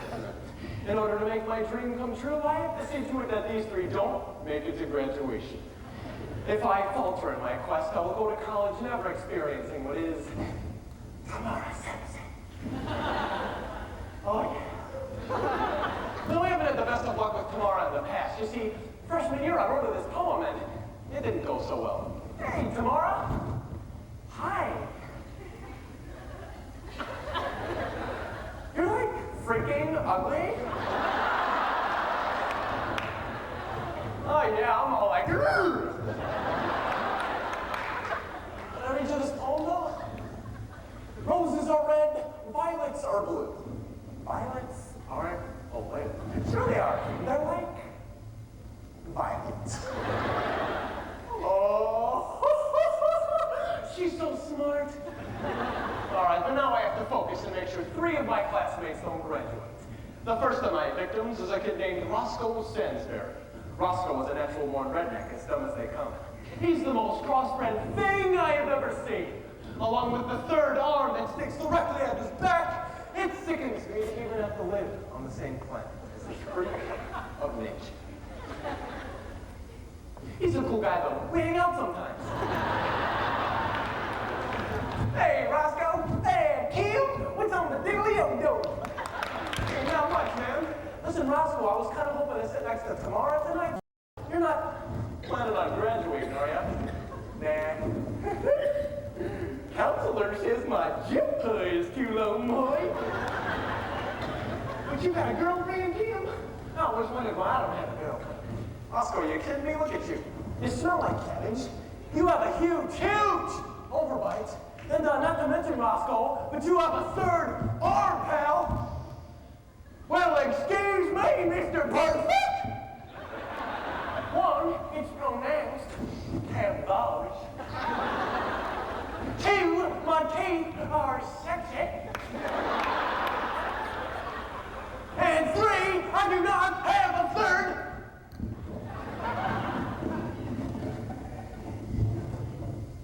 Never mind, there it is.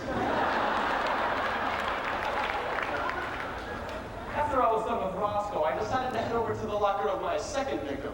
It's a girl named Griselda Schneerstein. I don't think I'm gonna get as lucky as I did with Roscoe, because despite Griselda's physical appearance, she's actually kind of smart. So I had to come up with a perfect way to make sure she wasn't going to the ceremony tonight. Hey, Griselda. Hey, Jim. I can't wait for graduation, because we're gonna totally make out, aren't we? Yeah, I guess we can do that, yeah. Are you gonna eat all that? Griselda, that's my fingernail.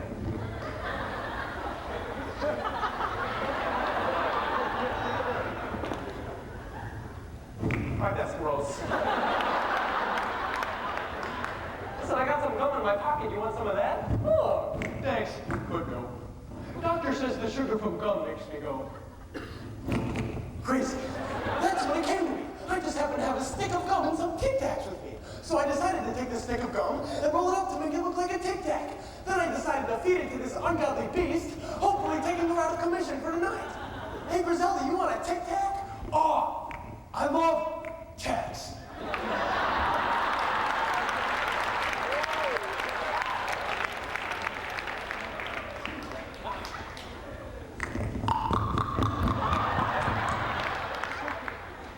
Hey, Griselda, you don't look all right, you know. Maybe you shouldn't go to the ceremony tonight, okay? I think I'll be okay.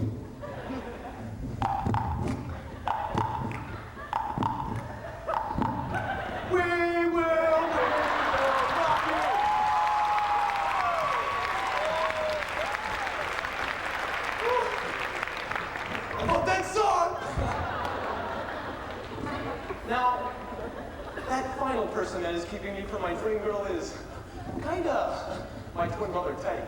Now, me and Teddy haven't been behaving lately, but I just think it's because my mom is nuts. I mean, she's super strict. She tells me and Teddy how to dress, what to wear, what clothes to put on. Anyway, she said if either one of us screws up one more time, we're not going to the ceremony tonight. So I came up with a perfect plan for my twin bro. Hey, what's up, bro? Hey, what's up, Tim? Dude, I can't wait for tonight, man. I'm sitting next to Tamara Sampson. I'm totally gonna make out with her during the ceremony, you know? Oh, okay. Very original. Hey, dude, I was just downstairs talking to Mom and stuff, and she said something, I don't know, about not loving you anymore?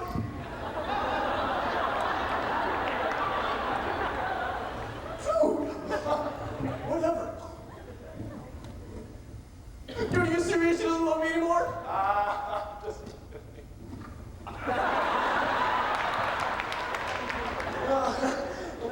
Mom! Teddy just tried to kiss me!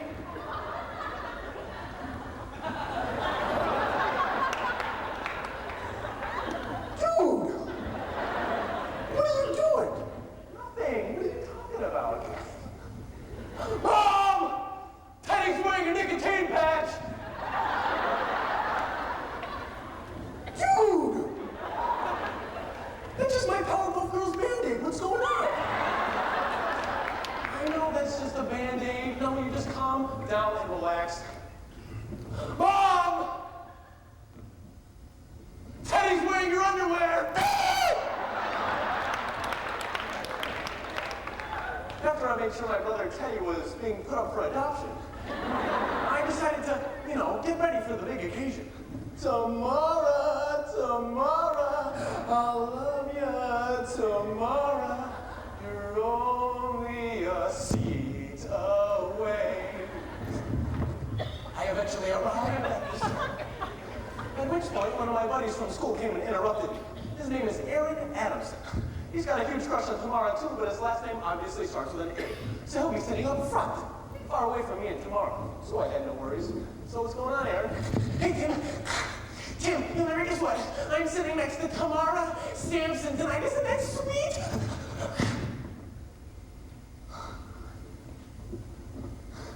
What are you talking about, man? Well, she was named valedictorian, and the valedictorian sits up front, so I totally lucked out. Dude, are you crying?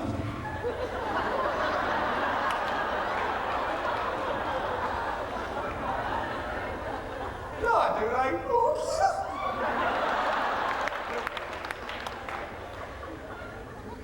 I think I just got something in my eye,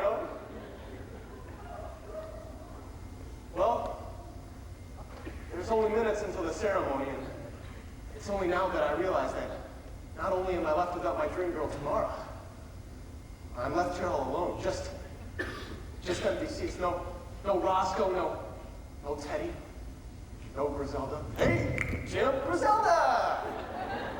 So, they let you out of your cage? Yeah.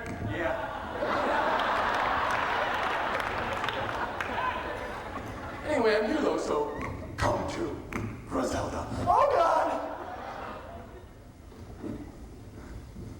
Well, at least it's somebody. Griselda, what the hell are you doing? Dance for me! Skinny boy!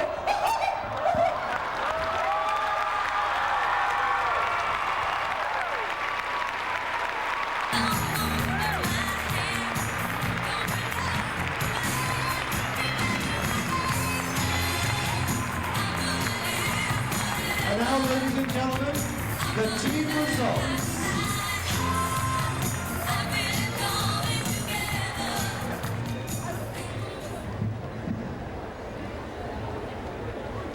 It has been our pleasure to have hosted this tournament, to have so many talented and wonderful people in the building all at the same time. We thank you all and congratulate all of you for your participation. There are awards, for the top 3 schools But since I have it on here, I will announce 5th place, and we'll give them a round of applause. In 5th place, with 13 points, Naperville Central High School.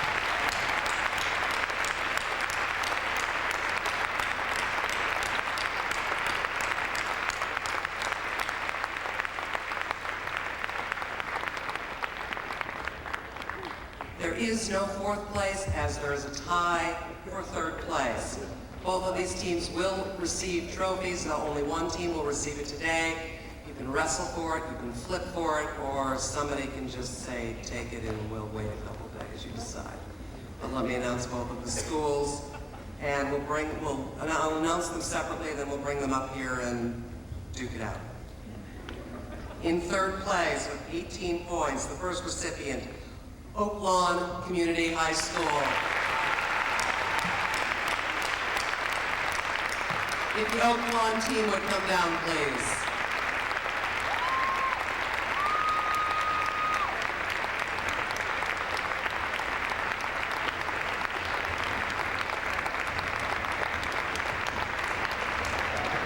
If Mr. Fred Vogt would come up and assist me with this, that would be great.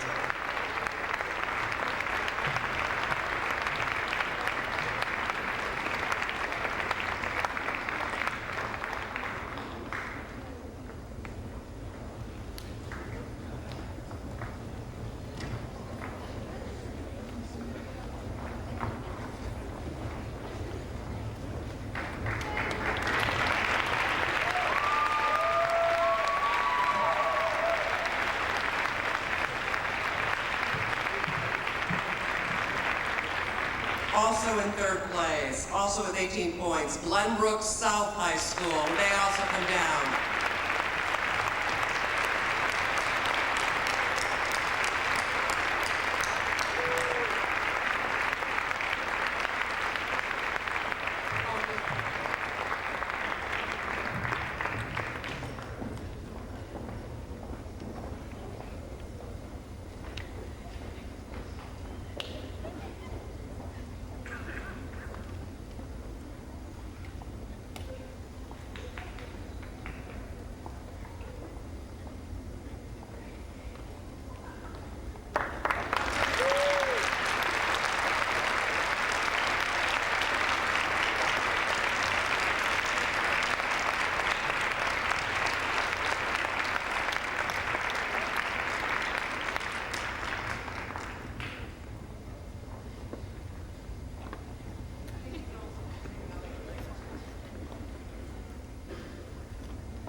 Glenbrook South High School.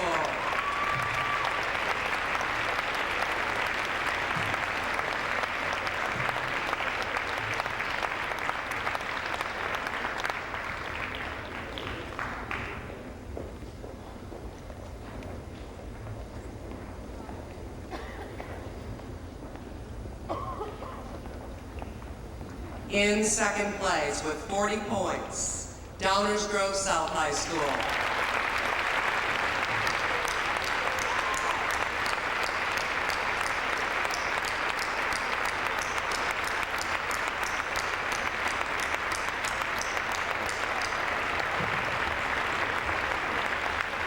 Is Dr. Craig Zeck still here? Dr. Zeck, if you would come up too and accept your principal's medal.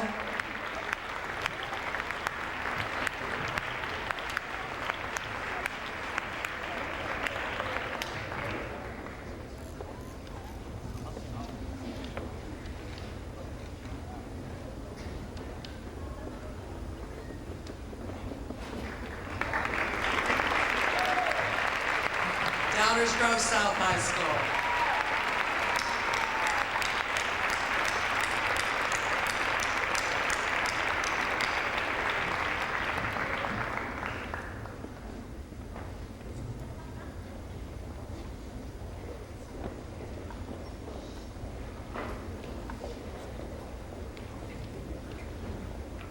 And how fitting to end in such a sweet way with 49 points, the team from Wheaton Warrenville South High School.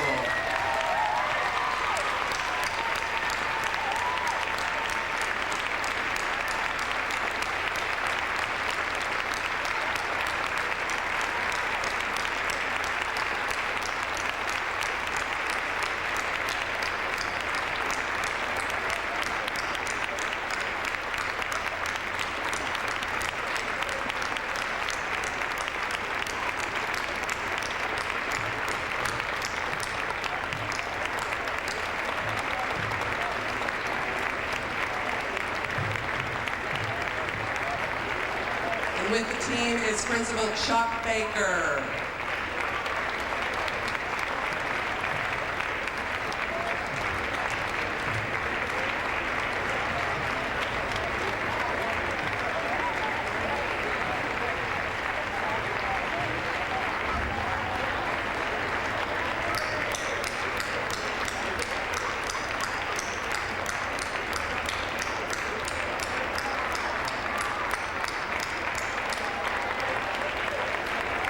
Your IHSA state champions, Wheaton Warrenville South.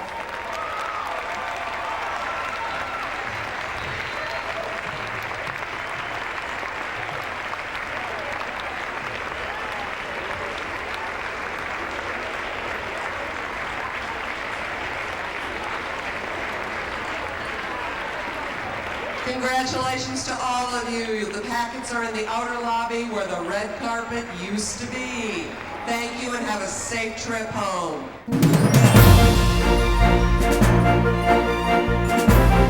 We're on the red carpet for the state speech tournament, the 62nd annual state speech tournament. See, I'm state speech tournament.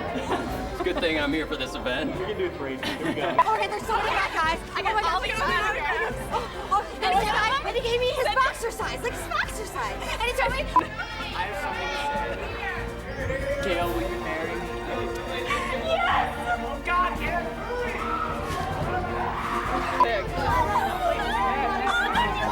This is great. Yeah, I'm really impressed. There's a lot of schools bringing a lot of their own people to kind of fill up the rooms and stuff. I think that's kind of stacking the competition a little bit. Or... Yeah, but I don't know that it really influences the judges that much. They're a little sharper than that. Anything you want to say to the other competitors and coaches? I hope you all lose. That's the spirit.